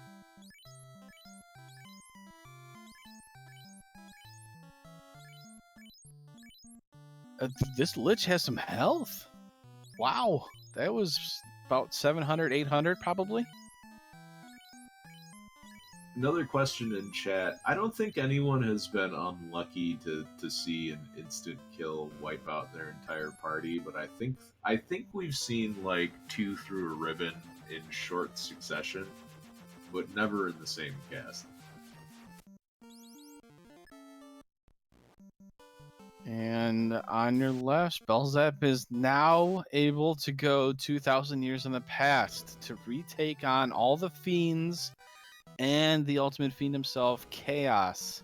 Gregley is fighting his way through. He's still checking some of these chests. The mage staff is kind of important. I bet he wishes he didn't have to make those a couple extra steps because he wants to get out of here. What level? He's got to have enough. Oh no. He's getting the evil eye from these jerks, so. And if you're in Spellzap's shoes, if you're gonna go 2,000 years in the past, you better bring a box lunch and 99 drinks.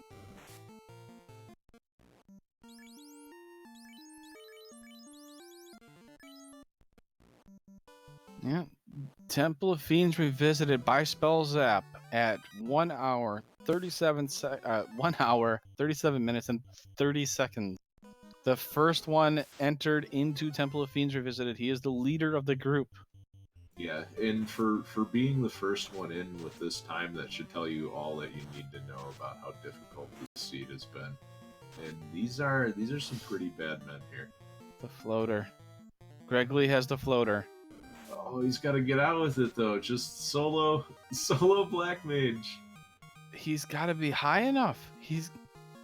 Oh, he never went back to Melmon to get warp. Oh no, it's behind class chain.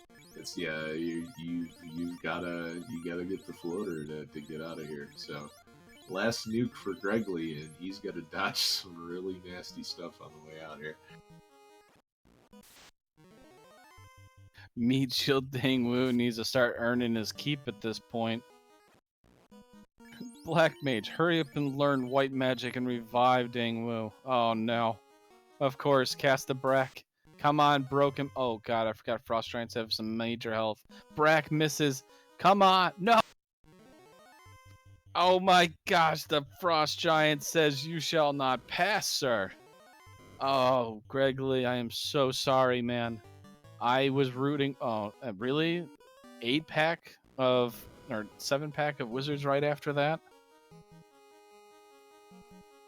I mean, this is the way this entire run has gone for Greg Lee. There is, sometimes the randomizer is just not going to let you win. Sometimes the randomizer is just not even going to let you play the game.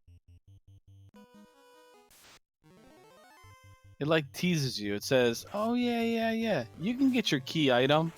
Oh, by the way, here's a bunch of wizards with squint on you to take out your party. Spells App now has officially gone 2,000 years in the back, or 2,000 years in the past, finally. He is in Temple of Fiends revisited officially, I guess if you want to call it now. Yeah, and a nice run to make it onto the Earth floor too. So some of the scarier stuff from the earlier floors doesn't have to worry about that now. Those bad men were hitting very, very hard. Yeah, these mud ghouls seem to be decently. Oh well, they got poisoned, but he's got ribbons, so we're good. The Gurmedusas, if he can run into them, are a good source of experience with those magic items he's got. He's already gone through 20, 30 potions almost already, and he just made it to the Earth. Yeah, but at the same time too, he's getting a pretty big cluster of encounters here, and the nastiness here. You'll take it if that means you miss out on a bunch of encounters on the water floor.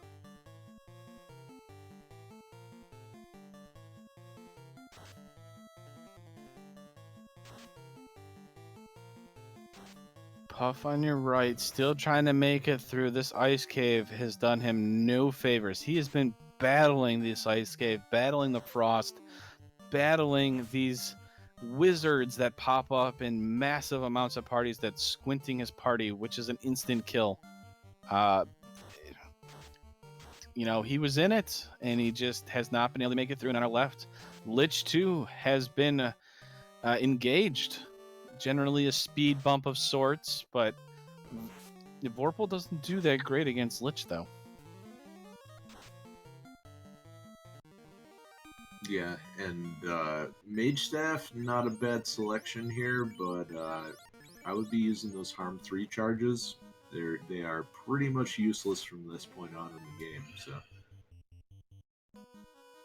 Another question, does Spellzap's White Mage have Life 2? Yeah, Life 2 is on the same level as Heal 3, and there's 4 charges, so I anticipate seeing the ninja being brought back for meat shield duties in the Kraken fight. To keep us updated, as Lich 2 has gone down, SVJ and Tyrannex are now officially in go mode. They have found the loose Oxyal, and they are in go mode.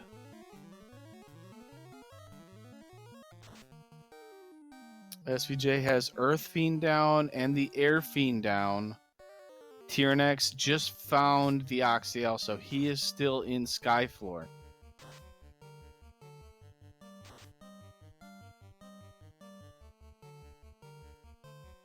And now time for the carry fight, and this is where Nuke being on the same level as Temperer is going to feel real bad.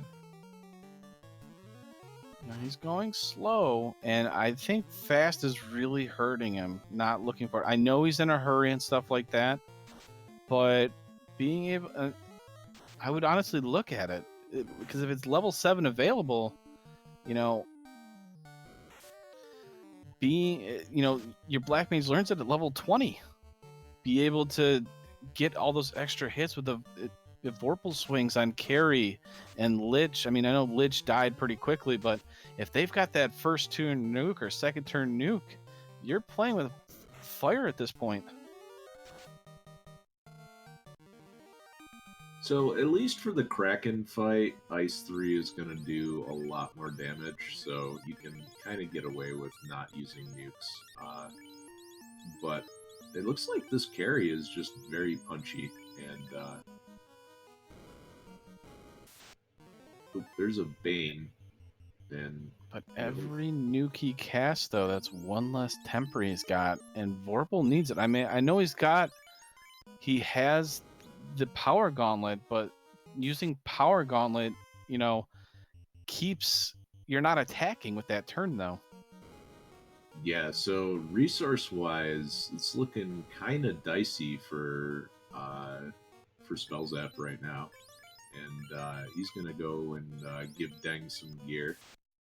All right, Meat Shield engaged here shortly. He's gonna res me up, and I'm gonna basically get broken into pieces by. Oh, he's gonna put me up right now. Oh, he might take a couple fights. Well, yeah, that's a good idea. Just bring the pinch runner up for the fight where it's the seafood mix. You want to get away from that as fast as you can.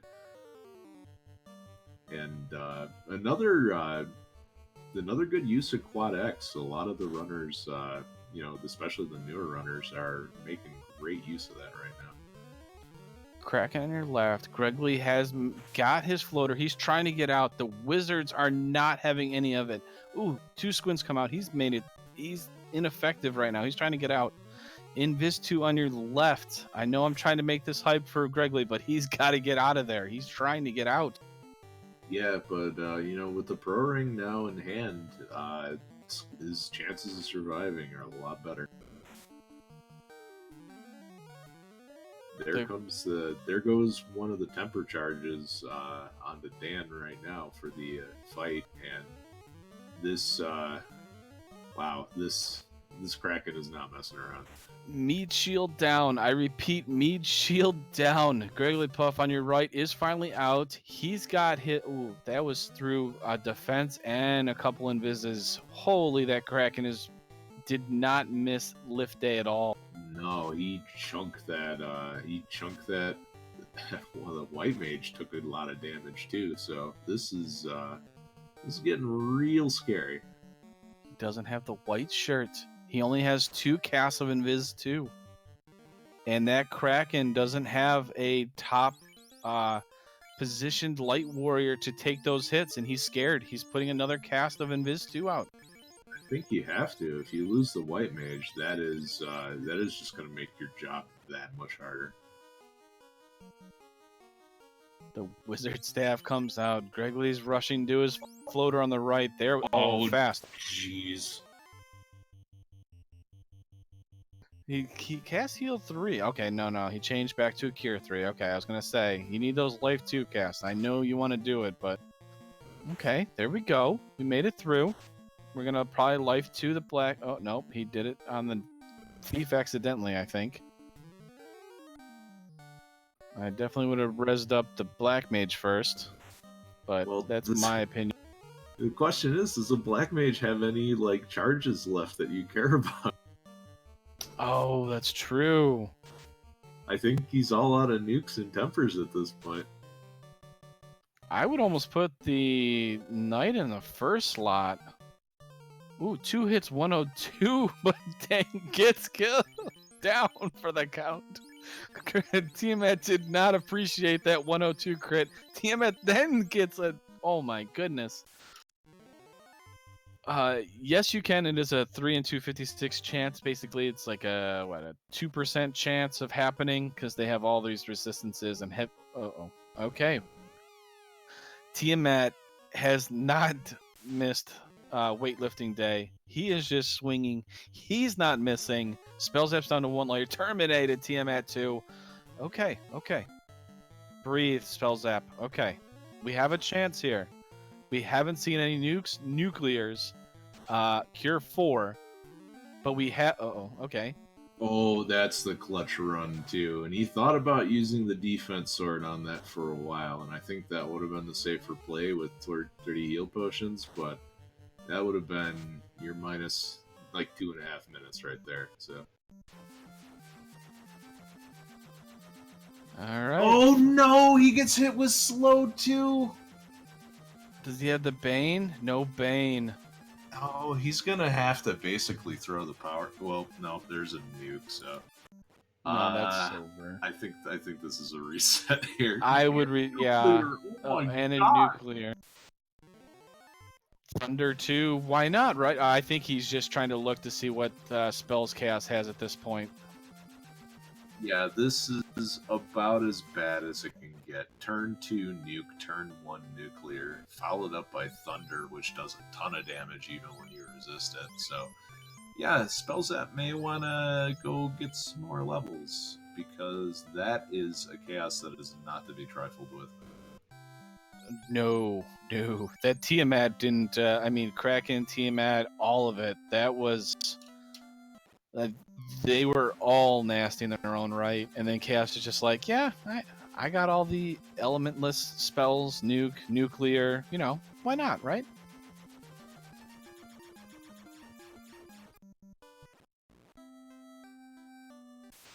I mean, if you had the, even with the Bane Sword, he really can't do much. Gregory is in the air, as you can see. He's found the TNT. He's maybe go grind it out. Yeah, he's going to grind out for that TNT. He had about the same amount of money that Spellzap did when he found the TNT.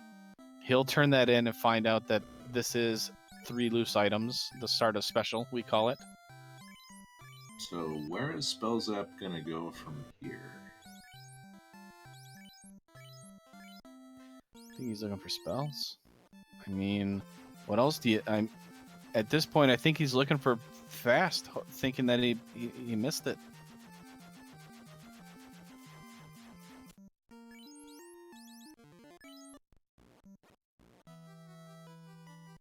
Our tracker in the background gave us a perfect reimagination or a rebroadcast, or what's it called? A dramatization of what happened with the Chaos fight with Spellzap.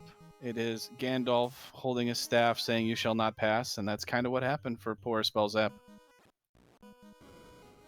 Alright, so Spellzap has, done another tour, another circuit around, and it's going to wipe out some encounters here real quick.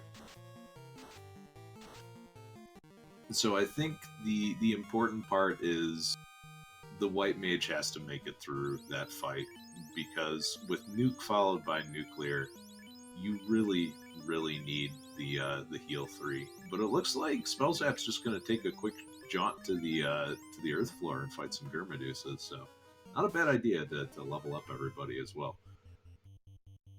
I mean, the important part is, I mean, you get some... He didn't equip the katana on his ninja, just because he doesn't really like it, apparently.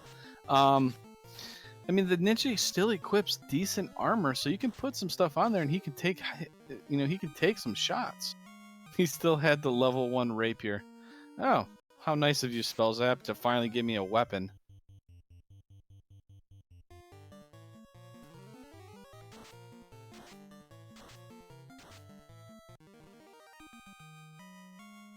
Gregory on your right, he's got the TNT. He's paid the money for it. He's about to turn that in probably right away, and probably is going to say, oh, that's probably why everybody hasn't finished yet, not knowing that the entire Temple of Fiends Revisited is a nasty surprise.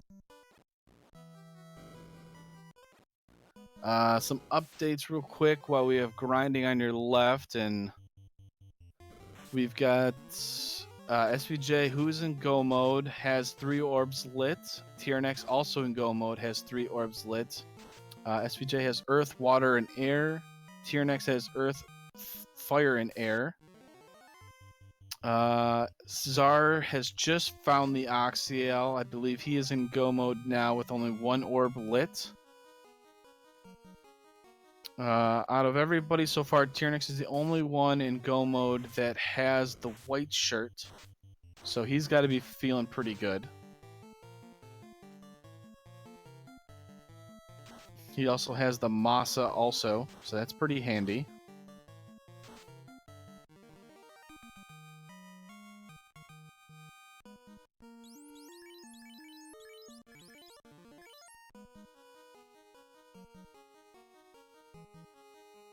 Yep, we still got... Oh, and Tarnin is now in go mode with 2 orbs lit. The fire and air. So, Gregley on your right has just found it. I'm sure that's about what you're about to say there, Edge. Yep, and also, after I check this text message, Was this text message brought to you by Chaos saying that no matter how many levels Spellzap's going to get, I'm still going to nuke and nuclear him back to where he came from?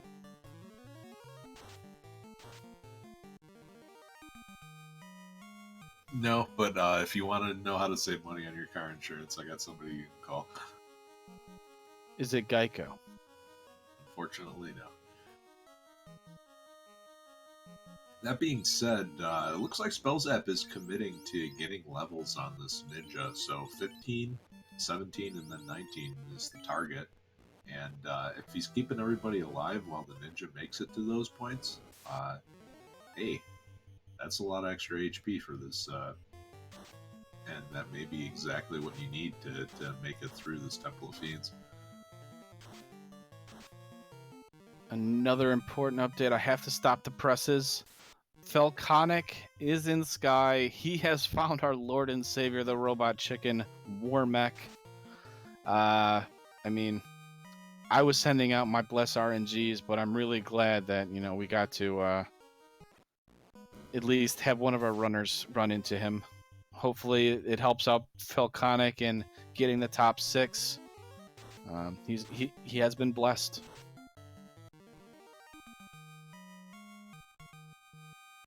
And another update, while Spellzap is going to go gain some more levels, Gregley is going into Waterfall. The robot gives us the ship. He's not going to be very happy with this, unfortunately. SVJ has lit all 4 orbs. He's got Power Gauntlet, 3 ribbons. I don't see his swords at the moment. So without the white shirt, he could be running out of spell charges really quickly, like what happened to Spellzap, and he could be wiping just as quick.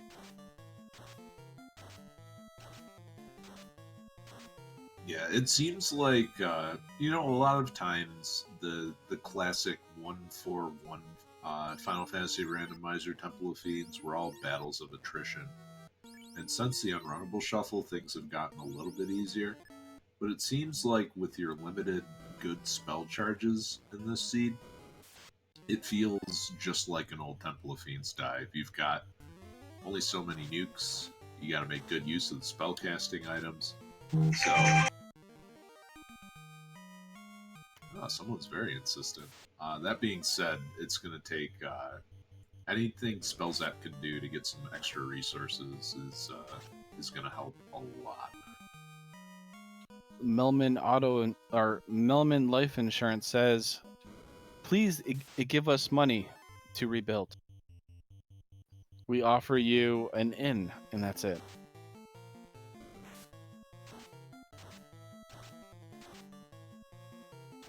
And apparently because of my bad joke, the stream has gone to slideshow. I apologize as a commentary with bad puns.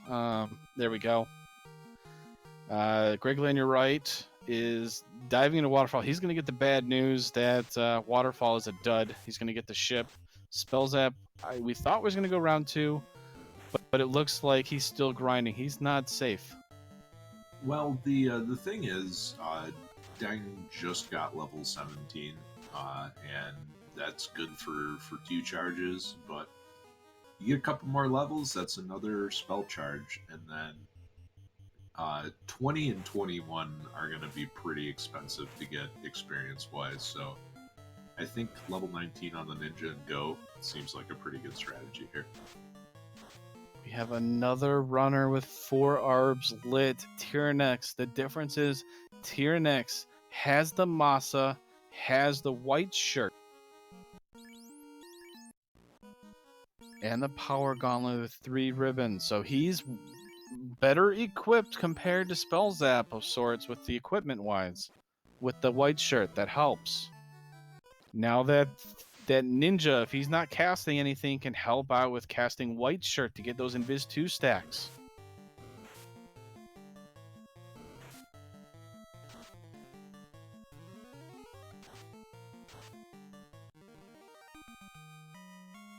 So That's. Oh, go ahead. I was going to say, this field is tightening up. I mean, I know this is only for first place, but, top 3, 4, whatever, I mean, it could quickly turn here. Let's see if this is another round or Spell Zap is. Yep, Spell Zap is going in. I think he wants level 19, and then we're going to be good to go. So, I think Spell Zap is also playing this pretty strategically as well, knowing that, hey, I only need to finish in the top 6, and there's a real nasty surprise waiting at the end of this Temple of Fiends, so can't really afford to wipe anymore.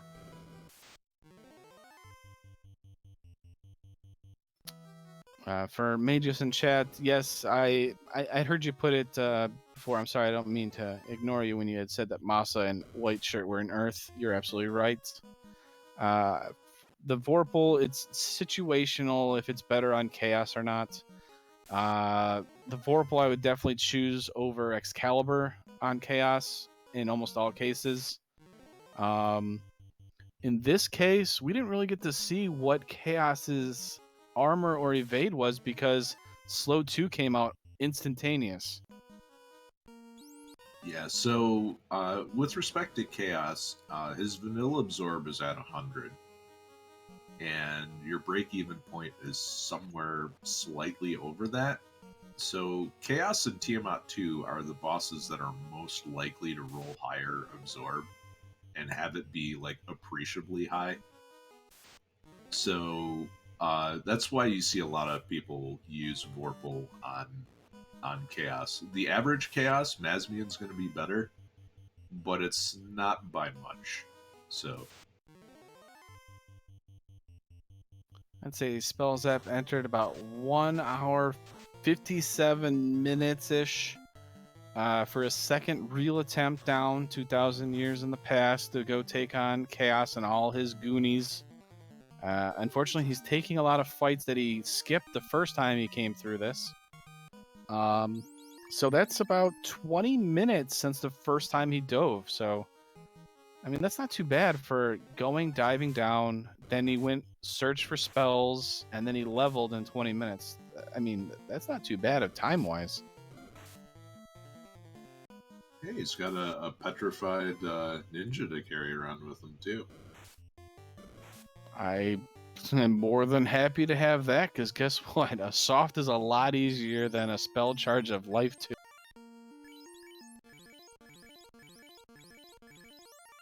But he's going to bring it back up instantly. I mean, I can't hate him for it, but...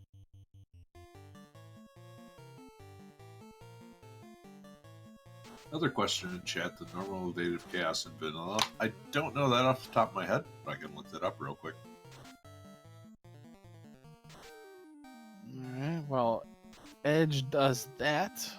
Gregline, you're right, has entered Ordeals. We know this has 3 key items in here. He's going to feel very good about it. He's going to find the loose tail, the ruby, and then the incentivized location is the loot. So 2 of those 3 items that are loose, he's going to find them instantly. Lich fires off a fire 2, does minimal damage. We're pretty well defended at this point. Harm 3, black shirt. He's just kind of disrespecting Lich at this point. The ninja does no damage. That katana's not showing its worth whatsoever. So Chaos has a base evade of 100, and just for sort of perspective, with respect to the other enemies of the game, the only other enemy in the game with higher evade is the Sphinx and the Air Elemental. And people wonder why I quake Lich no matter what. This is why. Lich 2 has nuclear. Wiped out 2 of his party members with it. You can't play with your food. And Lich 2 is making him pay for it.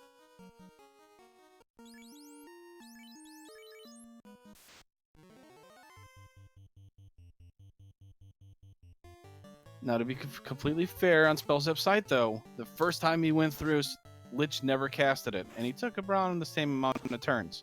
But when you play with your food like this, Lich 2, in this case, is going to cost you some spell charges.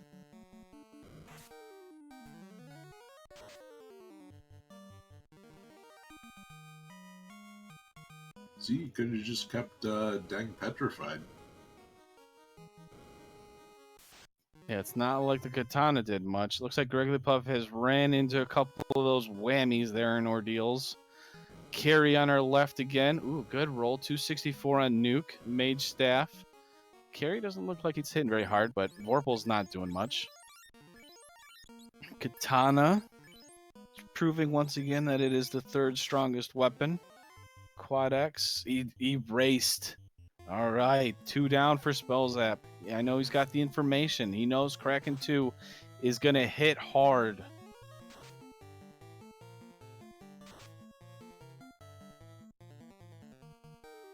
Also knows that Kraken 2 pretty sturdy as well, so see how this plan goes if he decides to go way more offense focused. Kraken 2. We got Nukes, Mage Staff, 650. What the heck? Poor Dangwoo is killed 3 times over.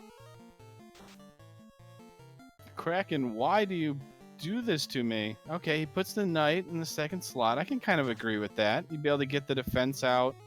Vorpal, unfortunately, is just not doing much. Stun, that's a free turn. Thank you very much, Kraken. I will gladly get more Invis 2 stacks out. He's not tempering. Oh, he's got 3. He's only got 3 casts left. Oh, the Kraken swings for 585. He says, that's cool armor you got there. It'd be a shame if I bypassed it with a couple crits and almost kill you. Well, also keep in mind, too, that would have been a very, very dead knight if it wasn't for those level ups. Oh my gosh, the fast by Kraken 2 again. For the heck of it. Come on. 122 is not going to do. We have another round. This is a sped up Kraken. 10 hits, 585. Oh my gosh. Swing Vorpal. 4 hits, 51. Oh no. We're doing another round. Please no. Come on. End the Kraken. Okay, Nuke cast. Come on, give us a high. Nope, that's not going to do it. Cure 4. That's going to save the night. 4 hits, 228. Stop. That's a free roll. Or that's a free turn. He has a chance. Quad X again. Vorpal swings. 88 damage to finish it. Okay, Spellzap, you can breathe again. Oh. Yeah, and hey, he needed every single bit of that HP that he got from those from leveling up. So credit to Spellzap for recognizing exactly when he needed to get through this. Oh yes. And you know you gotta say is he got lucky that Kraken went after that second slot knight, but that was a smart move to put him there though. Dang gets down, unfortunately. That's the one that he probably wanted to keep up, but Tiamat doesn't do very much against the knight. This Vorpal is having issues, unfortunately. I mean, he doesn't have the temper charges. He's trying to save temper against Chaos. He knows Chaos is like really dangerous with Nuke and Nuclear. That Black Mage is probably going to die to Nuke and Nuclear real quick. He's going to hope to get those tempers off when he goes off against Chaos. But he's got to get there first. Tiamat's not playing easy. Ash is down. His Black Mage. Oh, give me some swings. 4 hits is not going to do it. He tickled Tiamat. 180. Oh, that was an attack from Tiamat. 158 return fire. I would cast Ruse on the White Mage. Keep that White Mage alive. It's a good move to cast that Cure 4, because if the Paralysis Touch hit, you need something to heal that off. And there we go. He's through again. He's gonna have all his Light Warriors. Another squeak by. It's okay though. He's got 54 heal potions. He's in a bit better shape. The Team Edward fan club. Yeah, that's a good thing he got that first turn runaway when he first went down to Chaos, because let me tell you, those things were hitting hard. So, bad news is, there are no Heal 3 casts available for Spellzap. Good news is, there are Cure 4 casts, so... Ooh, this is gonna be real close. So we have an update before we get Chaos. Tier Next just got the carry 2 down. SVJ pulled Kraken 2. Falconic about to pull Kraken 2. Tarnin has entered Temple of Fiends Revisited. Oh no, and I think Spellzap miscast his temper. Let's see. Oh boy. Nope, he hit it. Okay, we're good. More tempers are out. This is good. He doesn't have fast, but the good news is there's a lot of options for slow 2 to go to besides the knight. So if that slow 2 goes on somebody else, this is good news. Tempers, more tempers. He needs it. Slow 2, which was on Ash, the black mage. Powerbomb, more Invis 2s. He needs to start swinging. He knows it's a countdown. Nuke and Nuclear are coming out. He needs to get damage done. There he goes. He's attacking with that knight. Yeah, The crazy old... There's a preemptive Cure 4, which is a pretty slick move. Unfortunately, it goes before Chaos attacks. 798. All right, this is looking good for him.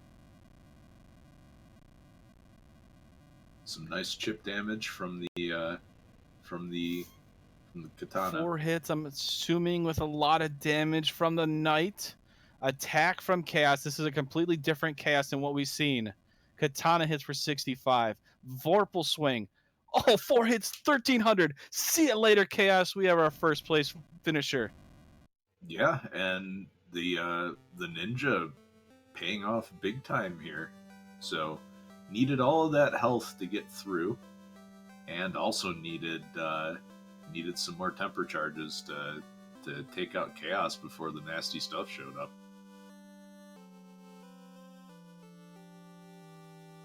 Yeah, that was a completely different. He did not do, the nuke and Nuclear allowed him to build up those tempers and those, those temper charges and the power bonks and Invis 2 just in case. And you just saw it there. The Vorpal just started going to work. Got those crits. And Spellzap's going to be kind of doing I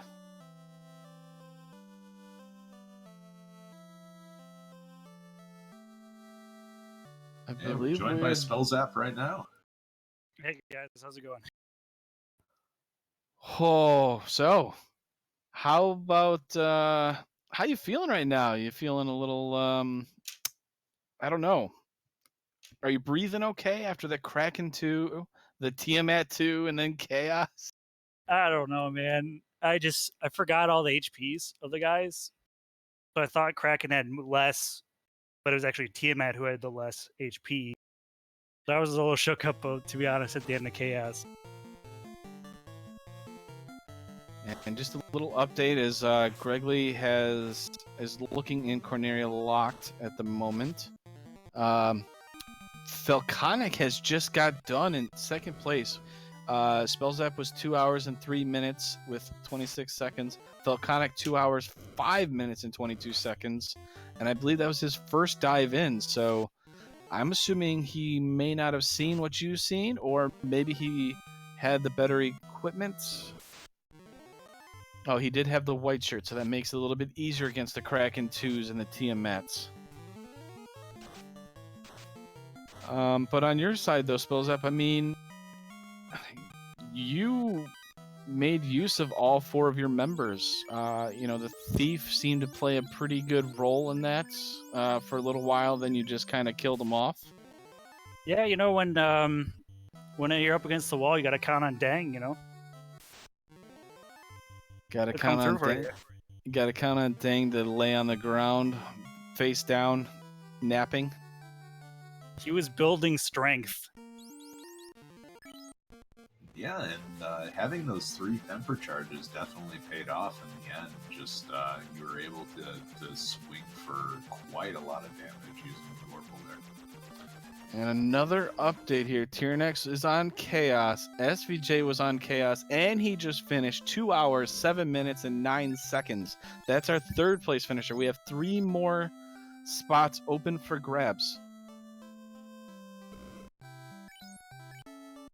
So, I mean, Tyrannix is just finished in 4th place. 2 hours, 7 minutes, and 32 seconds. Whew. These, I mean, you were in Temple of Fiends so quick compared to everybody else. You got the TNT. You did the Hooray Dwarf with the Sarda special. What was going through your mind? And then the ordeals, which gave you 2 of them.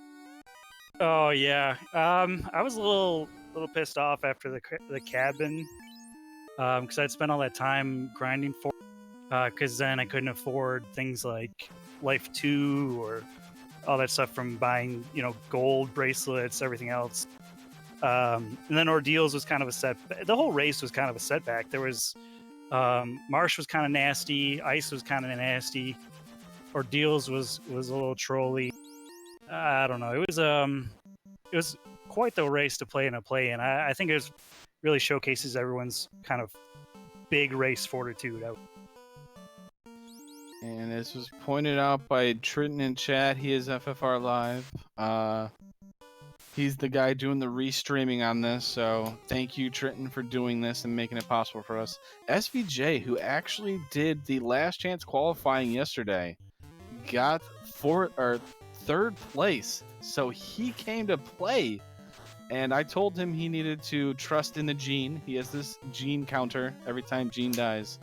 And I think, he trusted in Gene, and that's why he got 3rd place.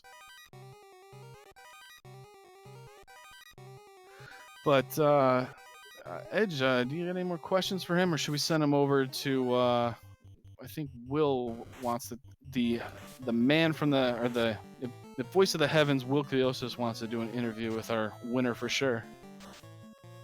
Just to go back to when you first did the herb turn-in, were you tempted at all to dive Marsh early, or when you got that canoe, did you make the decision that I definitely want to see what that other town? Well, I kind of needed a little bit of connection between getting the levels for Nuke. So that's why I kind of wanted to go and hop over there and see what I actually ended up not taking any fights, but that was the plan, at least, on the way over there. Yeah, it seemed like it paid off having Harm 3 for the Marsh Cave, definitely a huge upgrade. Right, people sleep on harm spells a little bit, I think, but they're pretty good early. It gets you through Marsh, gets you through Ice Cave. Ordeals has a lot of undeads. Even Waterfall has that trap tile. And speaking of that, though, Gregory actually went with a 2-man strat. Dan both the White Mage and the Ninja. He didn't really want to use those harm spells, and it kind of really hurt him for a while there. He went into Marsh, had to leave. He fought in Ice Cave for almost an hour. Just he couldn't get through the wizards with squints. So I think you did the right choice, keeping all 4 people up. Well, there was a second where I was about to get rid of you, Dang, but then I realized I had to go to Marsh Cave or Ice, and I was like, well, let's hold on to him. Let's see what he can do. And it turns out running's pretty good. Give another update here. Tarnan has finished in 5th place with a SRL time of 2 hours and 10 minutes and 23 seconds. 1 spot left. Gregory is going in the right order. He's going to find that loose item and be in go mode, but he still has to go through a couple sky floors to get to it.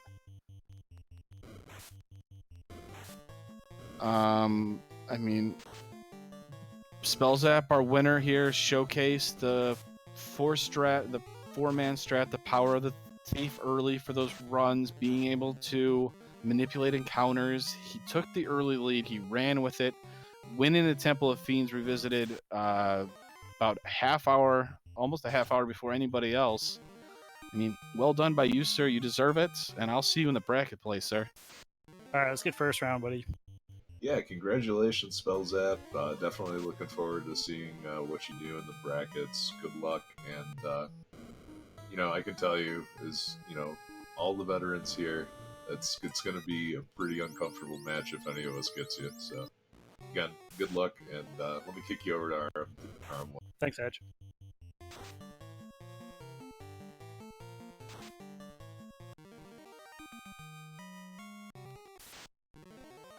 So Gregley's now in Sky. He's only got the one orb lit, but he's getting closer there at this point. He's got to go up one more floor. He's got to check all these chests, though. He's got to find that Oxyel to go in go mode. Shofumaki is in the lead for the 6th place finisher. He's in Temple of Fiends Revisited. Elastoid's also in Temple of Fiends. And Solaris Drix is in Temple of Fiends. So we have a 3-way tie here. And depending on how Kraken 2, as you've seen, Tiamat or Chaos decides to play out, these runners could be resetting. And with that one spot left, I mean, do you hope for better turn order? Do you hope for the Fiends to, play nicer? This last one, they're going for it. Yeah, and I think it might come down to not only, what your turn order, what equipment you came in with. There's a lot of things at play here. So this is gonna be a real close match for everyone involved.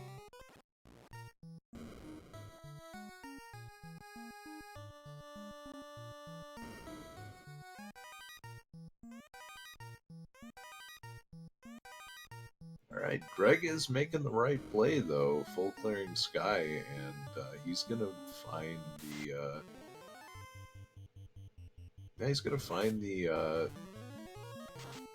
that loose Oxyel sooner rather than later.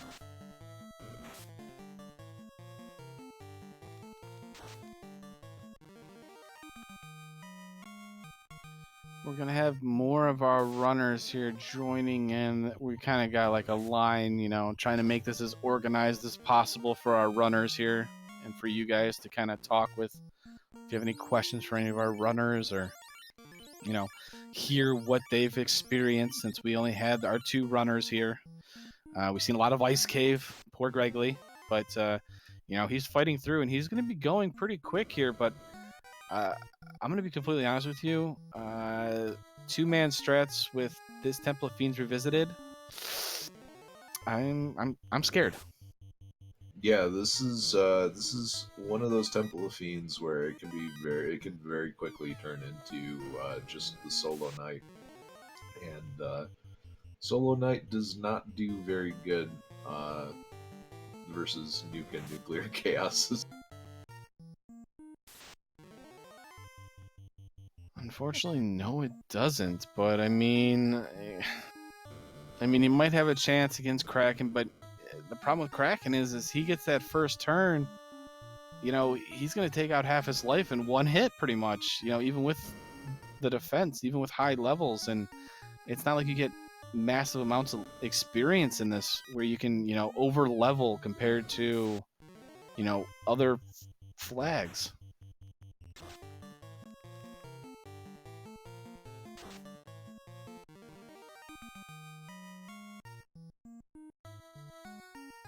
So he's getting there. He needs to go to the opposite chest room. Yep, here he is. No. He's going back. He's going to take a little bit longer to get to his Oxyel, but he gets the ribbon there. Nope, he says, I don't need pretty hair.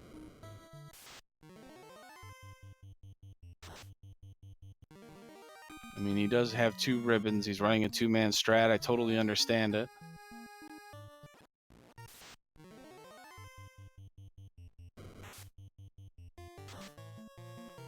Alright, we have another runner on the Chaos floor.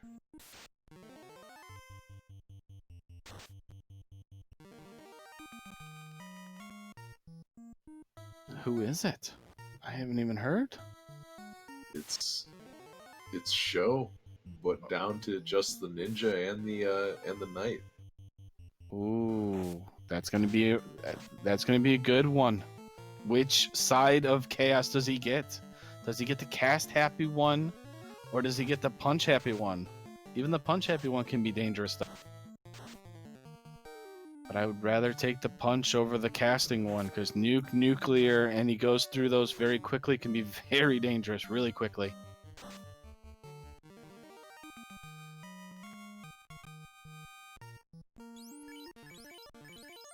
It's been pointed out by Triton, FFR Live. 5 runners within 7 minutes. That's how close it was. Spellzap had a 20-minute lead on most of those other players. Probably, and didn't have the white shirt, so Kraken 2 gave him a hard time. Tiamat 2 gave him a hard time. Vorpal just was not able to do the damage, and I think Masa was the big turning point.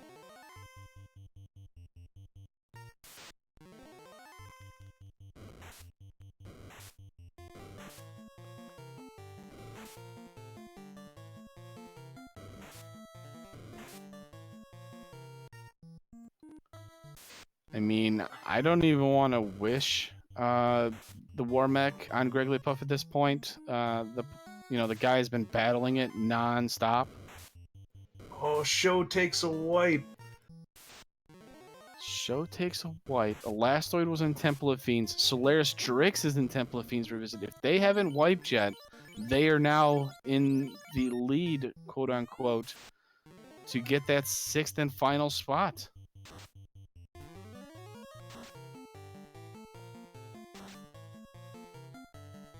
Greg, meanwhile, making pretty good progress over this bridge here. A little lower than average in the encounter department. As he says that, then every step from here until Tiamat's room is an encounter.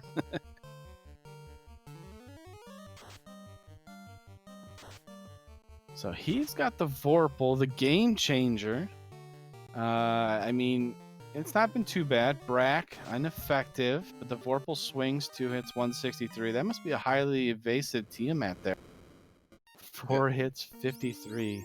Ouch. High absorb and high evasion, so Brack strats I can totally get behind. And somehow the Brack has not been hitting. Come on, come on. You need to pay your Black Mage a bit more there, Gregory. Stop being cheap. Have him actually land some Brack spells here. There we go. Broken into pieces.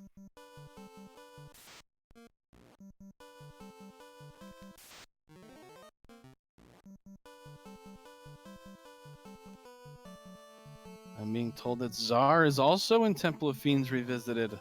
This is getting spicier and spicier. We have 1, 2, 3, 4 people in Temple of Fiends right now, all battling out for that last spot. Sho Fumaki, he just had a wipe on Chaos.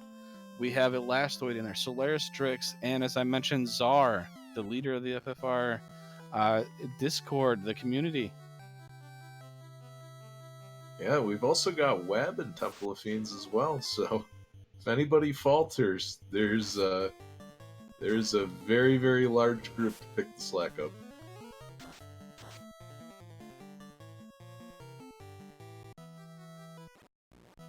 Gregory's checking level 7. Is that fast? No, it's not. Where is fast at? He's got to be hoping for it. I mean, I know I keep bringing up fast, but at this point with 2 players, you got to be hoping for the fast. Yeah, Fast makes the 2-player thing possible, in my opinion. Yeah, but I think it's got to be at level 8, and so, I mean, if you're doing 2-man, Gregory's probably going to be the only person that can cast it, but at what cost? Yeah, I think, the only thing we haven't checked is Gaia level 8.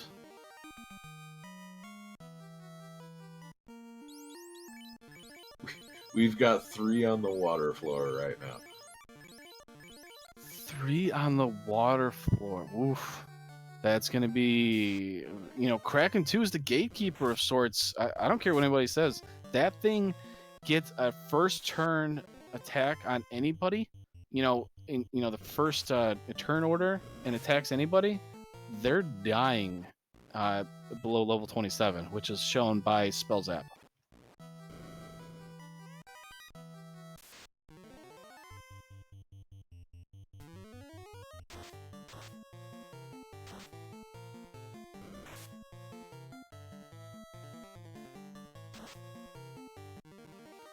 So Gregley's still plowing through. I mean, he's not out of it. He still's got a chance. He's only got this water floor. He's got 3 more floors to get. Kill that. Then he's got to go through Earth floor. Earth floor takes a little bit, but I mean, he could still make a play depending on how these guys decide that they're going to, try and re-level. They might need to against Kraken.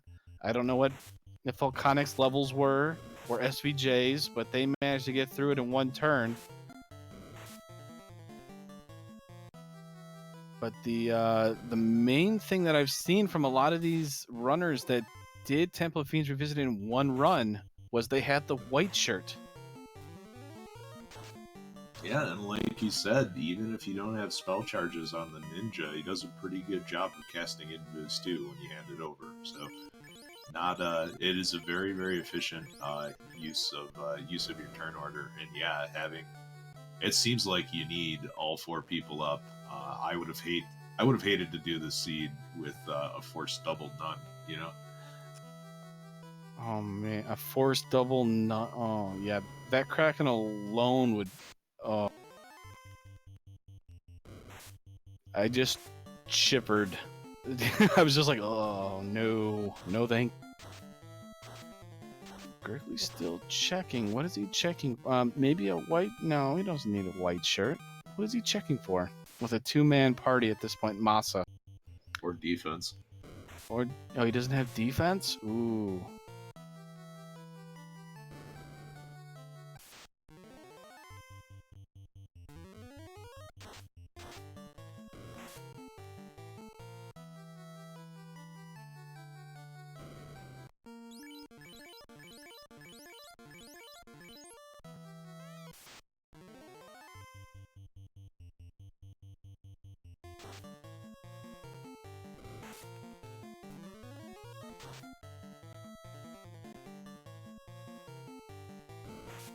Our tracker, Danny383, is writing me a lengthy message here. What's she got for me? Oh, she was just editing some stuff. I was hoping for an update. Come on, Danny. Don't tease me like this. Gregley's up against the Kraken. This is definitely not as deadly as the Kraken 2 fight, so it's like a mini Kraken, but even this Kraken hits pretty hard.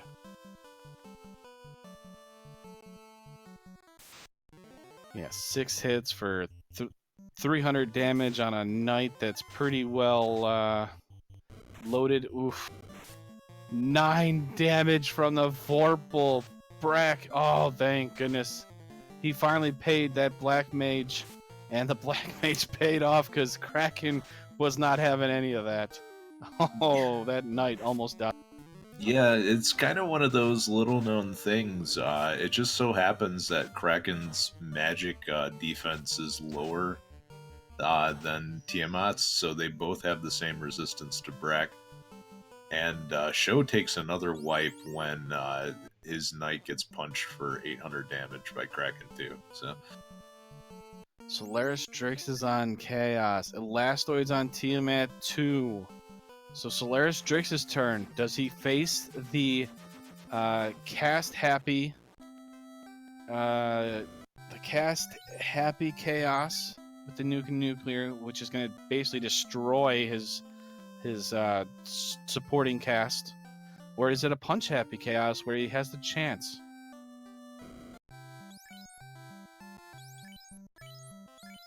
well, Solaris getting good turn order here, manages to sneak that last Cure 4 out.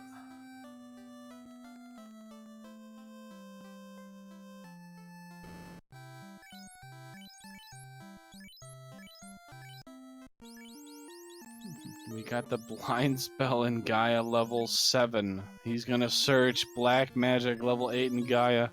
This has got to be where fast. Nope, he's not gonna check it. I wonder if he checks a bunch of, or at least some of the earth. If he gets that Masa, I mean, that's gonna look pretty good. I think Masa's a better weapon in this seed for sure. Yeah, this Temple of Fiends is just proving to be a bloodbath. There it is, the fast, level 8. And he's level 28, so he has 3 charges of fast. And as an update, Solaris is wiped on Chaos. Oh, the battle for the 6th spot is still going on. Gregley has a chance here. Yeah, this is such a close matchup between, skill-wise between all of the remaining runners here. And this is one of the more brutal Temple of Fiends that I can remember seeing in the tournament, so it's no surprise that we've seen people, wipe a couple times. Spellzap had the right idea, going and getting a bunch more levels. I mean, I'm not gonna lie, I'm hoping for Gregley right now. It's a comeback story of a lifetime. Come on, Gregley. Fight through it. Elastoid is on Chaos. If he goes modes this, he has a chance, but at the same time, he needs that Masa, and I've been told it is on the 4th floor. Here's the interesting thing about Elastoid. He's in the Chaos fight, but he has 2 Black Mages instead, so there is no healing for what Chaos is going to throw at him. Oh boy, yeah, that's gonna be. I mean, that's kind of the same thing as the Knight, but that Gregley's in, but he's got levels though. We got more wipes. I believe that was on Wab's end. Wab was on Chaos and got wiped out. Yeah, Chaos claims another victim. Down goes Elastoid. And I'm being told Elastoid's down too.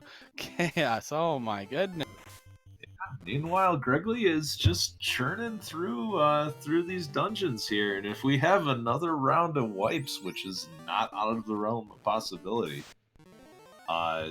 he has a very unique level advantage on that Knight. I hope level 4 is that's not this floor. Yeah, it's the next floor. Does he check? Does he get a little greedy?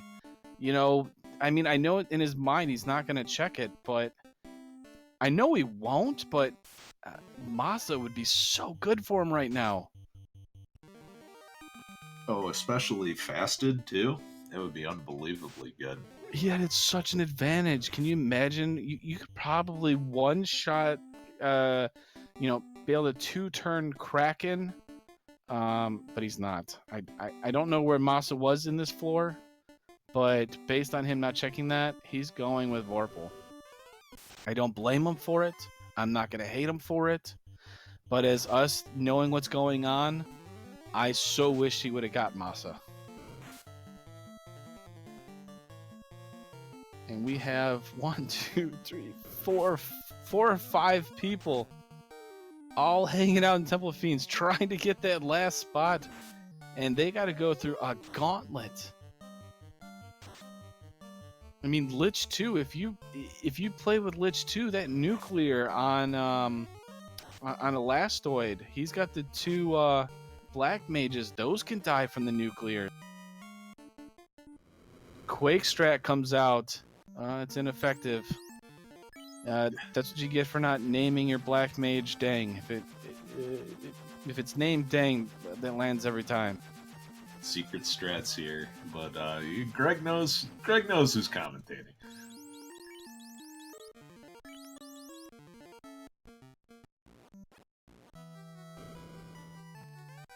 Come on, Quake. He didn't pay that mage good enough. Zap let him down. It's okay though, he made it through. I hope that doesn't cost him those extra turns, but he's got to go. Come on, Gregley. Yeah, and I think Gregley probably just cannot believe right now that he's still in contention here. He has to know that there's something... you have to know that there's just something horrible waiting here. But you don't have any other choice but to confront it. I'm going to bring in Saint Von Jester here while Gregley Puff has entered in for the 6th spot. He spent like an hour in Ice Cave. He is going for that 6th spot. We have 5, 6 people going in Temple of Fiends Revisited, battling for that last spot for the brackets. He's got a chance. He's got the HP to absorb some of those Kraken hits before Kraken decides to fast. He's level 29. I believe Vorpal gets its next hit at 32, so that's a 5th hit. if he gets it before Kraken. Yeah, and that would be a huge advantage over all of the runners now. Not only the 5th hit, but like half a temper's worth of strength gain too. So, and Sho has gone back to Earth to dig some chests out, and lo and behold, finds the white shirt, finds the Mazmian.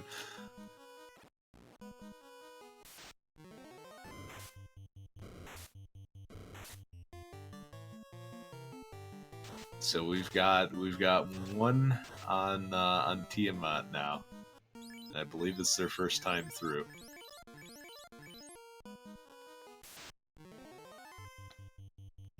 And as Jigglypuff is moving in, he's gone back 2,000 years in the past. He is finally caught up in Temple Fiends. We are visited by the 3rd place winner himself, Saint Von Jester. Vorpal! Vorpal had some interesting fights in this one. I'm not gonna lie. It did well against Chaos. Yes. The other ones, it was, oh dear did God, hold on to your hats, people, because this is Vorpal going did for not a do while. well against Kraken 2 or Tahamet 2. Yeah, I mean, we But watched Spellzap go through it, and there was so many. I mean, even against Lich 2, and Lich 2 had nuclear, like that went through because of how many, how many shots Lich took, how many rounds it took. Yeah, I was like, Lich wasn't screwing around. He wouldn't even take my cake. It made me sad. He wouldn't take the cake. Oh, He took it at the end. He took it at the end. oh okay. I hit him a few times with the Vorpal, and he's like, "Fine, I'll take your cake," and he died. All right, so we've got somebody on the Chaos floor, and it's somebody new. This is going to be Doogie MacGyver's first attempt at this, and Doogie MacGyver makes it to Chaos. All right.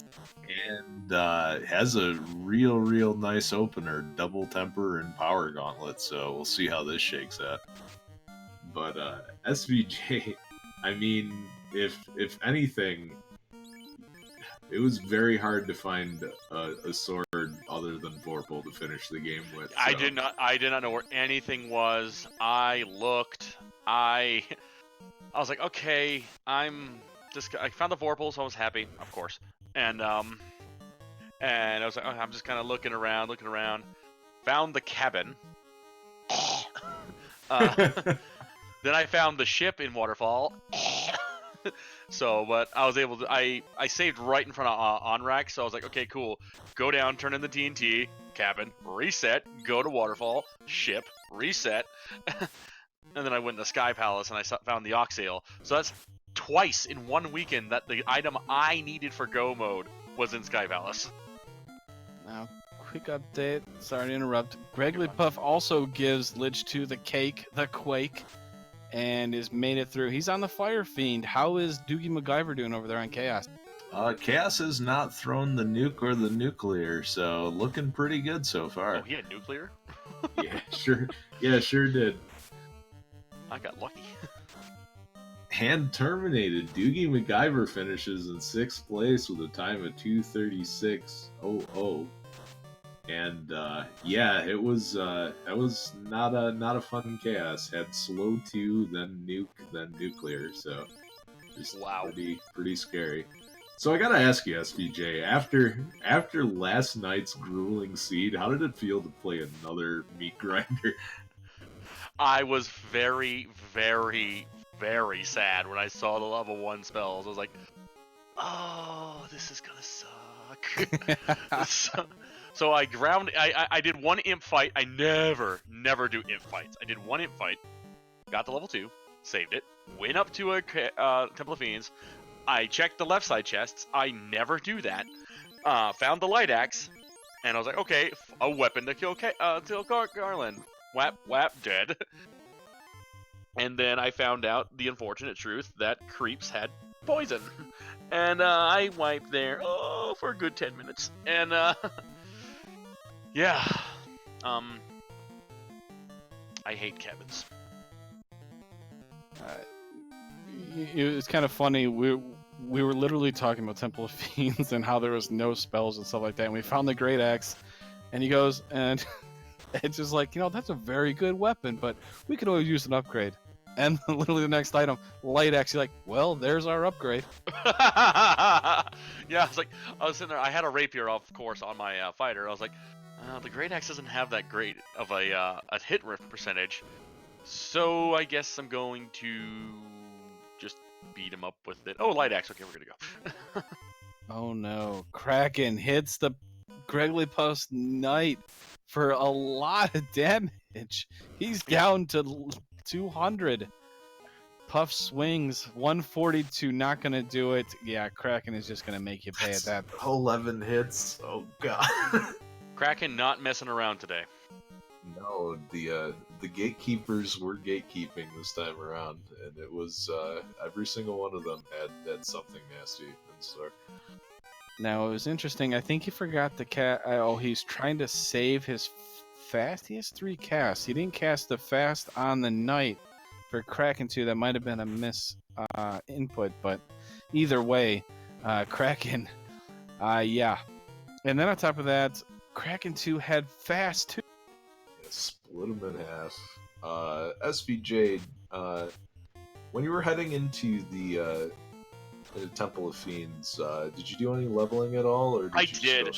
I was pretty low on all my characters. I was hoping to get my ninja up just a little bit so I can get 1 extra nuke cast out there, but I got stone poisoned by the rock golem, so I was like, oh, that's not gonna be enough. So I went up to the second or the third floor, found out that gas dragons were nothing, but I got 1 gas dragon fight, and then bad men. I was like, oh.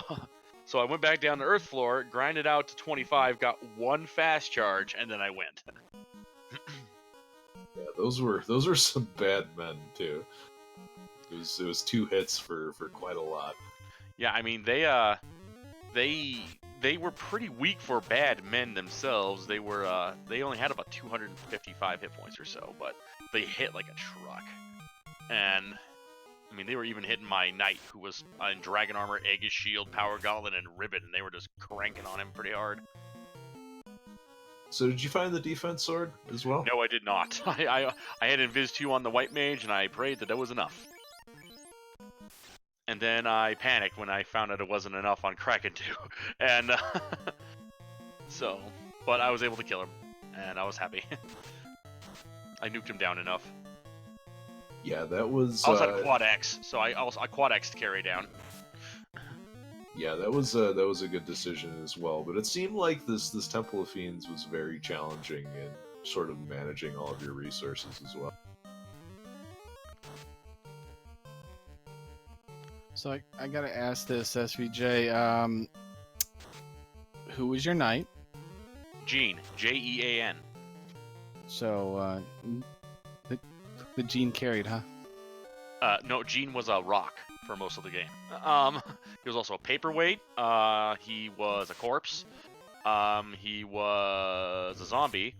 And basically he was just not a guy. But he was dead at the end, so we all won. 13 Gene deaths, by the way, if that's what you're asking. 13 Gene deaths? Oh, I believe that's what it was.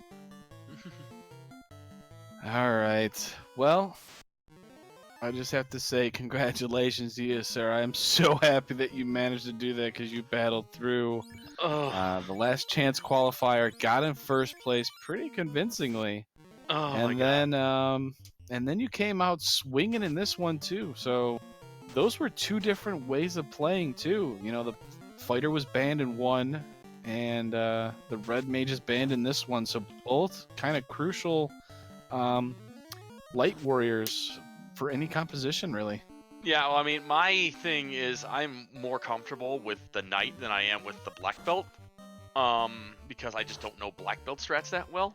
I mean, I've been getting a lot of practice with it after Gregglypuff's race, and with me against Gregglypuff, and so I know what's going on. My community's been helping me out immensely, so thank you guys very much for that. Oh my god. Yeah. All right. Well, I'm gonna let you kind of go and relax there and kind of recover. All right. I gotta go to the next channel now too. All right, well, you go and enjoy this Smith victory lap because you well deserve it, and I sure hope we get to face each other in the brackets because it's going to I'm be looking forward one to it, heck of man. a I good told time. everyone I was coming. They didn't believe me. I was coming, and I'm here. Oh, I believed it, and Well, congratulations, SVJ, making Thank it you, to Edward. Thank you, brackets. Dangwoo. Taking the hardest road possible, but you made it. So A lot of vampire speed bumps along the way, but I did it. get some rest, man. I Thanks will. for stopping by. Thank you.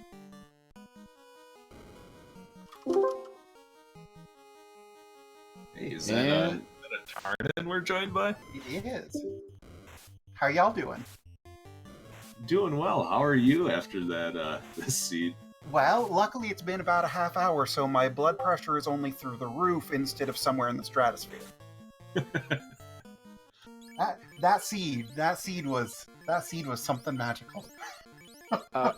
I mean, we had 5 or 6 after you finished that were battling it out in Temple of Fiends Revisited for that 6th spot, right? Yeah. Gregory Puff, who was stuck in Ice Cave for almost an hour and a half, almost. I would say. Yeah, that ice cave. I don't know if you got to see any of my run, but I made it out with one fighter, and that fighter was the only person I had for over a floor. He managed to finally get out, and he entered in Temple Fiends Revisited, and kind of got his hat thrown in before getting wrecked by Kraken too. But it was kind of interesting though. I was rooting for him. I'm like, come on, the comeback story of a lifetime right here. And he's about to take on Kraken too. But as he's doing that though, what kind of team comp did you go with? I went with fighter, thief, black mage. Ooh, the double fighter. I like that, especially with this. Yeah, so they asked me about that on the other channel. But long story short, at first, like, I was going to do a crazy party strat with Falconic, and then at the last minute, we both kind of audibled. So I was going to do Fighter, Thief, None again as a throwback to our match. And so I didn't really practice anything other than that. So when I got here, I'm like, oh, well, okay, clearly the seed is saying that this is a Fighter, Thief, White-Black kind of thing. And as I was sitting there and we were getting everyone loaded up and everyone ready, I was just thinking, man, how is this going to play out? How is this going to play out? If we have a nasty seed, if we have a nasty early game, or if we have like a forced march that isn't easy, and we don't roll Fade on that starting continent, this party's just going to be miserable. We're going to die a lot, we're going to get through nothing, and it's going to feel awful, and then I'm going to get on tilt. I've done this whole tournament, I've done 5 races with double fighter, I'm not abandoning it this time through. So fighter, thief, and you got 1 spot left. It's got to be black magic. So it was a heck of an interesting party. I will not pretend that I had practiced that party. I mean, the Temple of Fiends Revisited with that. I would love to have a double. Oh yeah. Night for that. Y'all telling me that people were wiping in Topher, I'm like, oh, why? I mean, I lost my ninja because a Bane landed on him, but other than that, it was a pretty cakewalk Topher. So what did I miss? Were you able to find the Masbian? I was. A lot of people had Vorpal only going against some bosses where you definitely needed to pop 1 or 2 tempers. Yeah. If you took the time to set up, Kraken punched very hard and Chaos had both nuke and nuclear. Oh wow. No, my chaos died in like 3 turns. So to just give you an idea of how evil Kraken was, first spell, fast. I saw the fast. And after fast, luckily I had defense stacks up on my top fighter, and so I still took 300 damage, but I lived through it. Gregory Puff's Black Mage just took 20 hits for 1,730 damage from Kraken 2. Just Kraken 2 things. And then hit his knight for another 1,000 damage on top of it after that fast. That's amazing. So what you're telling me is that defense sword was a run saver. That's what I'm hearing here. Yeah, absolutely. And it's either that or you had to have, I think, a combination of white shirt with Invis too. Yeah. Because you definitely needed the evade to get through that fight. Yeah, and Invis 2 was not night learnable, so that would have meant White Mage only. Which I'm guessing, I mean, I haven't gotten to watch any of the races, but I'm guessing that Fighter Thief White Black was just what everyone took. Yeah, and I think a lot of people were just afraid of missing out on early exit if it showed up. Yeah. Which, I mean, fair, especially since that Warp was class change locked, and that tail was, at least in my run, that tail was really trolly. I went everywhere to find it until the last place I looked. Where you ran into 2 loose items into your key incentivized. Yeah. Yeah. And I had already been cabined at that point, because my routing in this was really... I'll be polite to myself and say non-standard. So I had already been cabined at that point. So then I had already cleared a bunch of dungeons and found no loose. And then it's like, okay, here's 2 loose. 2 is not 3, and none of them were Oxio. Yeah, I was wondering about that because we had that big tracker and we're watching everybody, and I'm seeing people that have found the the tail and the ruby and the adamant, or not the adamant, the loot from ordeals, and they haven't gotten the TNT, and I'm like, when are they going to find out that they're going to get Sarda trolled at this point? Are they going to go and skip a bunch of chests and then realize that Sarda... Did that happen to anyone, that they found they're like 2 loose and hadn't been cabined, and so they stopped opening and then got trolled by it? That I don't know off the top of my head. I mean, I'd have to ask the trackers, of the other racers for that, but I mean... based on what I line that could occur, right? Yeah, there's definitely a couple people that did the ordeals play before going down to Old Lefane for that shop item. Yeah, wow.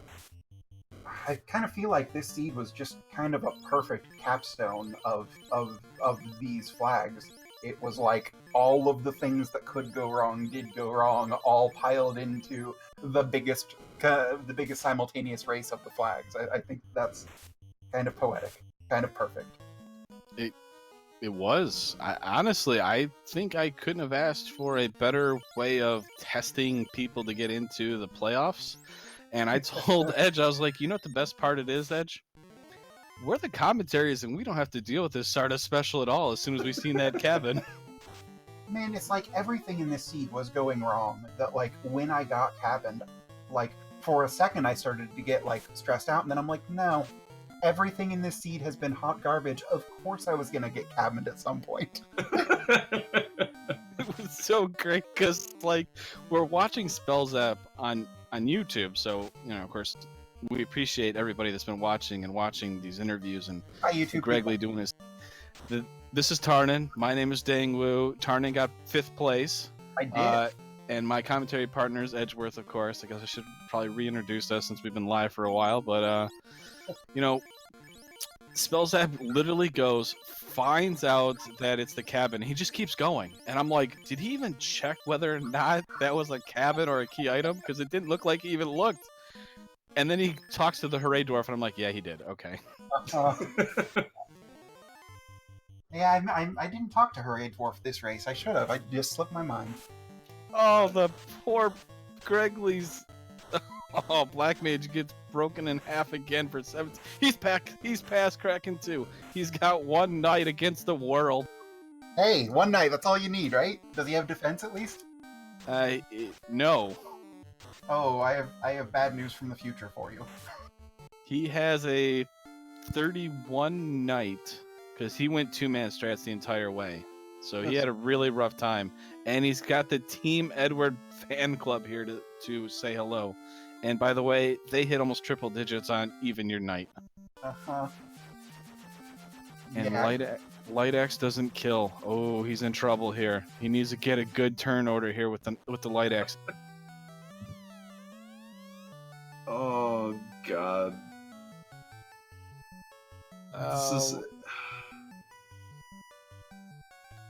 And unfortunately, Gregley has forfeited. The Team Edward fan club has, wiped Gregley's nerves to the last bit. I don't blame him on this one. He fought a good fight. Thank you, let's Gregory. Let's go. Yeah, get Gregory. But he's gonna talk to the dwarf for hooray. All right, Gregory, welcome. Hi, are you okay? That's all I'm gonna say. Are you breathing okay? All right, Gregory, welcome. I mean, I'm as okay as anybody could be after what Are you okay? just happened there. That's all I'm gonna say. Are you breathing okay? Yeah. I mean, So I'm we got as to okay witness. as anybody could I be mean, I'm gonna after go with what the most recent stuff. just Your happened black there. wizard was basically ripped to shreds by Kraken 2's 17-hit wombo combo and 20-hit wombo combo. I mean, I'm gonna go with the most recent stuff.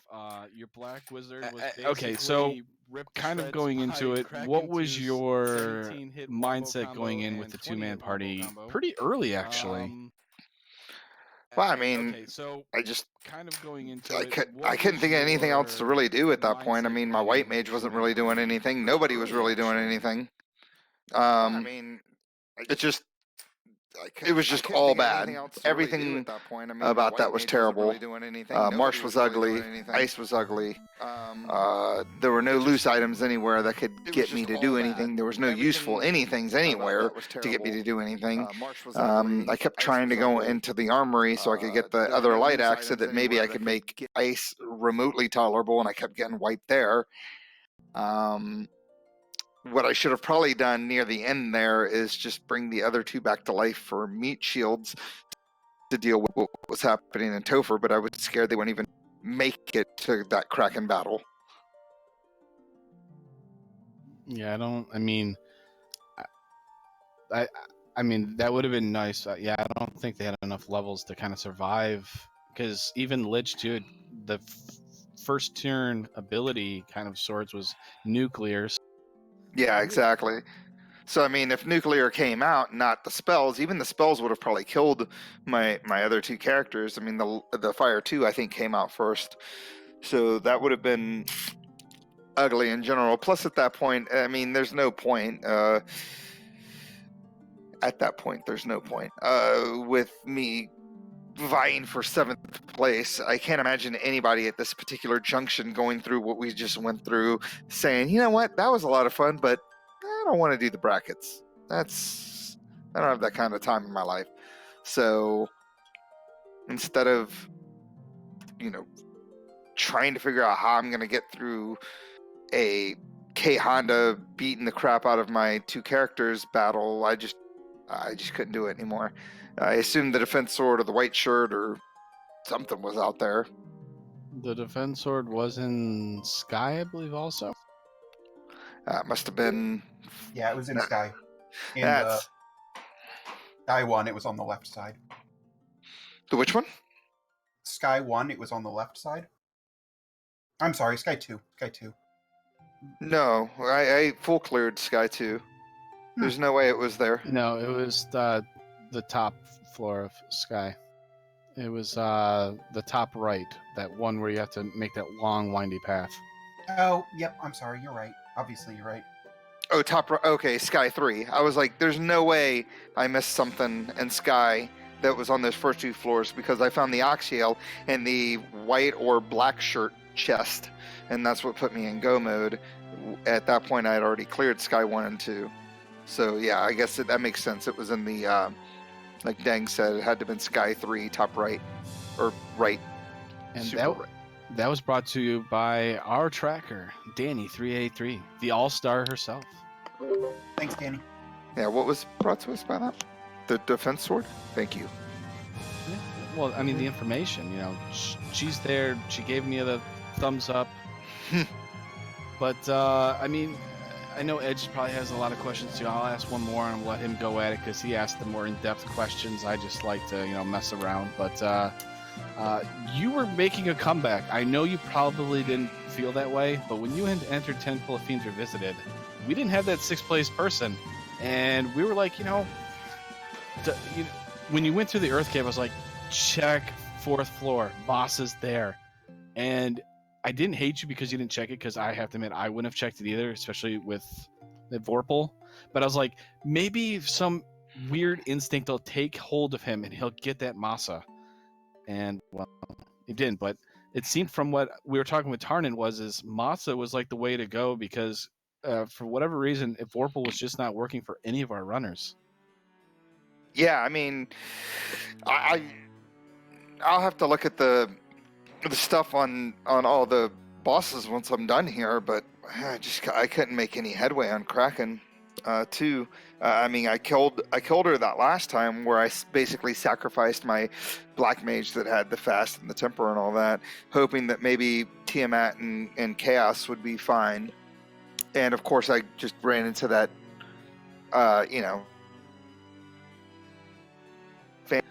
and they just wiped me, which was a little frustrating. I could have either ran or just hoped that I could wipe them, or throw those light axes out and get through it before the wipe. So don't be too hard on yourself. Tiamat 2 and Chaos were just as nasty.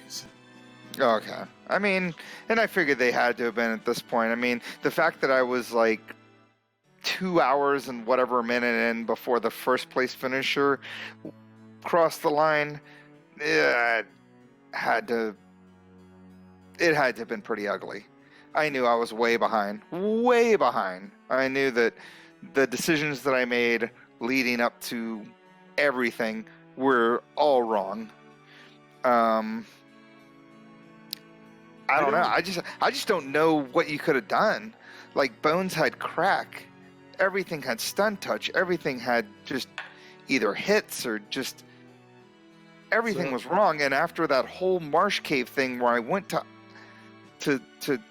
Volcano to try to get some gear, and that didn't work out, and I went back to marsh, and I finally got the adamant. I finally got out of that place just to get the cube.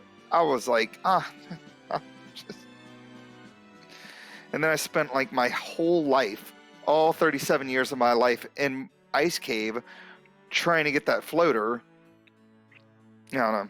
But sorry, Edgeworth, I did not mean to interrupt you. Please feel free to ask questions. No, I think you covered just about everything. I was just gonna mention I think with the biggest issue with the 2-man strat is how fragile it is in the beginning, and there just wasn't a good place to pick up levels along the way. I mean, you think, oh, I've got a light axe, I can pick some up in Marsh, and you can get some levels, but good luck getting them out, Yeah, I mean I guess that was like the main flaws. I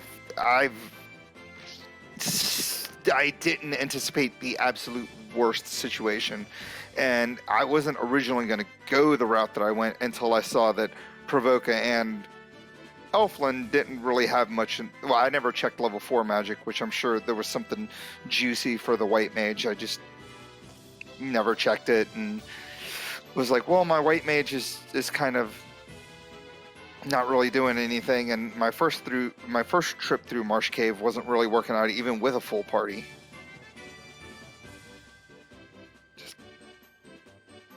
Just wasn't very good. Nah, it was just brutal in general. There was one sort of route divergence between you and Spellzap, where Spellzap went to the Crescent Lake location after picking up the canoe. Were you tempted at all to head over there? Or? Yeah, I should have. Obviously, I should have done that because I would have been able to pick up Ice 3 at Provoca and get whatever the key item was there, which I don't think it was necessary at the time. I don't really remember what the pirates gave us. But I think it would have been a better choice to head that way first. And so show finishes in 7th, and Wab takes a wipe on Chaos and forfeits. So that wraps up this play-in race, and man, what a meat grinder of a season. The grinder of a thing. No kidding. Oh my goodness. I mean, I already told Tarnin and I told a couple other runners, Edge and I are just sitting back and we're enjoying this, eating our popcorn, and just laughing at that Sarda turn in, or that the cabin TNT turn in. And we're sitting back and we're just like, man, it's a good thing we're enjoying ourselves on the bracket because we get to say a bunch of weird stuff, watch you guys do this, and enjoying this horribly entertaining seed for us. I have to admit, for commentators, it was fun to watch. As a player, though, I think I might have broken one or two controllers. Yeah. I wouldn't be surprised if some of our players need new controllers after tonight. I mean, I definitely smashed my reset button several times on my keypad, so who knows, I may need to replace that whole thing. Yeah, but as you said before, there were a couple of times where I even made, some calls on the air, and those didn't work out either. So it was just one of those seeds where I think somebody could get into a situation where the randomizer is like, no, you're not going to win. And unfortunately, I think you got picked today. Yeah, I mean, in those kind of situations, what are you going to do? I mean, Invis 2 was pretty early. If I'd kept my white mage up, maybe I could have made some Invis 2s work out. If I hadn't found the Axio when I did and didn't feel so far behind and finished full clearing Sky, I could have gotten the defense sword and maybe have made that work out. It's just, it's one of those things. At that point, I felt like I'd already seen the ugliest this particular seed had to throw at me. I gotta go. Like, I didn't get the airship until, an hour ago. Like, I had to go. Yeah, and I think it was the right call to make sixth place, but I mean, it's just the seed just didn't stop giving you bad breaks. I mean, even after Marsh and before Ice, you got murdered trying to carry the light axe and the fire armor out of Volcano. Like why did the Argos have Thunder too? It was just one ridiculous thing after another. Well, yeah, that and the Giants with Quad X and just not being able to run from battles. That was another thing. Is like, that's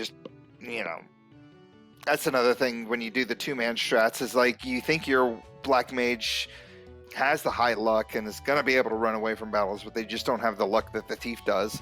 And if you just don't get the RNG, you just can't get out of battles. Yeah, Thief.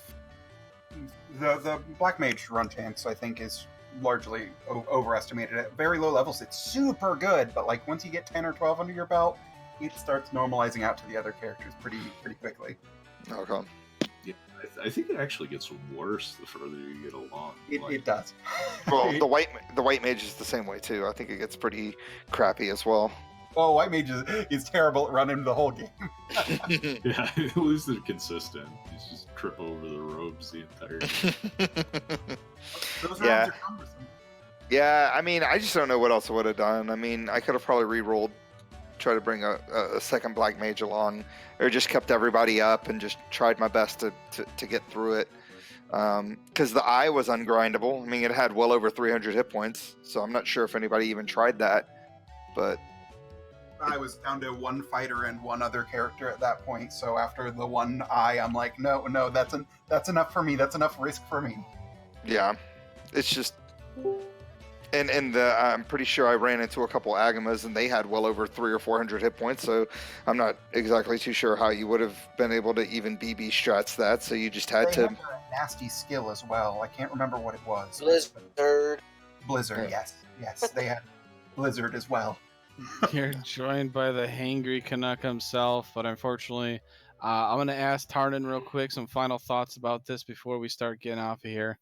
And we're joined by Rafe, the Caleb. Welcome. But Tarnan, we are. But Tarnan, let's get your final thoughts real quick before we start. Before I kick it over to Greg.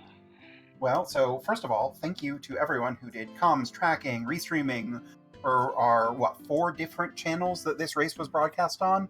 That's a pretty impressive feat and awesome. Thank you all for all of that. If you're watching this and you haven't played, join the Discord. We'll get you up to speed in no time. It's a great game.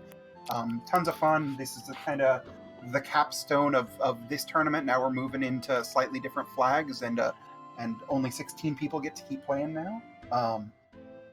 fun tournament, just fun all along, and just a perfect nightmare of a seed to cap it all off in the biggest race in this tournament. Gregley, you want to give us our final thoughts? I know you had a rough time, but let's try and keep it rated PG for our fans out there. I mean, I was.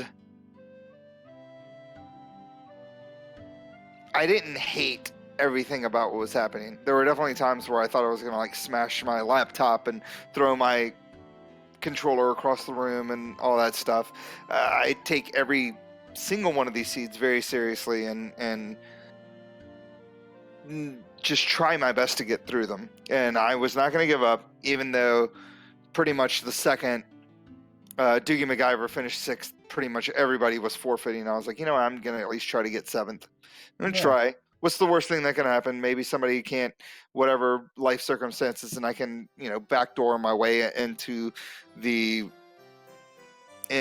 brackets, and it just didn't work out. I didn't have the proper party comp. I've done the 2-man strats a lot. I've been practicing them a lot with the forced red mage the banned red mage, and they've been working out good. And just this time, it just wasn't the right seed for it, and I'm just not as skilled with that particular comp as I probably thought I was. But I want to thank Dangwoo, and I want to thank Edgeworth, and of course Danny for doing tracking, and Randomania, all of the Randomanias, the 1s, the 2s, and the 3s, for having us and doing our thing. And my other opponent, Spellzap, who crushed it, coming in first place, Falconic coming in second, and everybody else that filled out the other 4 that I don't remember off the top of my head. It was really awesome, and I'm glad I got involved in it, even though I didn't make it into the brackets. I have one other thought, if that's okay. I think it's really, really interesting in this race, given the seed, that we had 5 players finish within 7 minutes of each other, and then a giant 26-minute gap. And then we have some people finishing, some people haven't had enough of it, and I think that's really interesting, and I can't wait to go back and watch and see how those narratives played out live. Exactly that, and I guess I'll kind of go next at that point. I mean, there was people that had multi-streams of all 3 Randomanias plus the YouTubes up, so they had a lot of races going on right then. But I'm Dang Woo. I'd like to thank everybody for watching. You guys, the YouTube fans out there, this was for you. We know you guys like the Final Fantasy Randomizer. We have Triton doing the restreaming. He's FFR live over here. He's doing an amazing job. He's tired right now. He's working extra hours at this point. So thank you, Danny, our tracker, doing what he does best. Tarnan, that was in here for 5th place, moves on. Thank you, Tarnan, for joining us and interviewing with us. The bracket play is going to be coming up soon, so you, the fans, keep tuned. It's going to be interesting. It's going to get more and more exciting from here on out. All right, take it easy, everybody. Thanks for watching, and I'll see you all over on the Bracket Reveal show on Crystal's channel.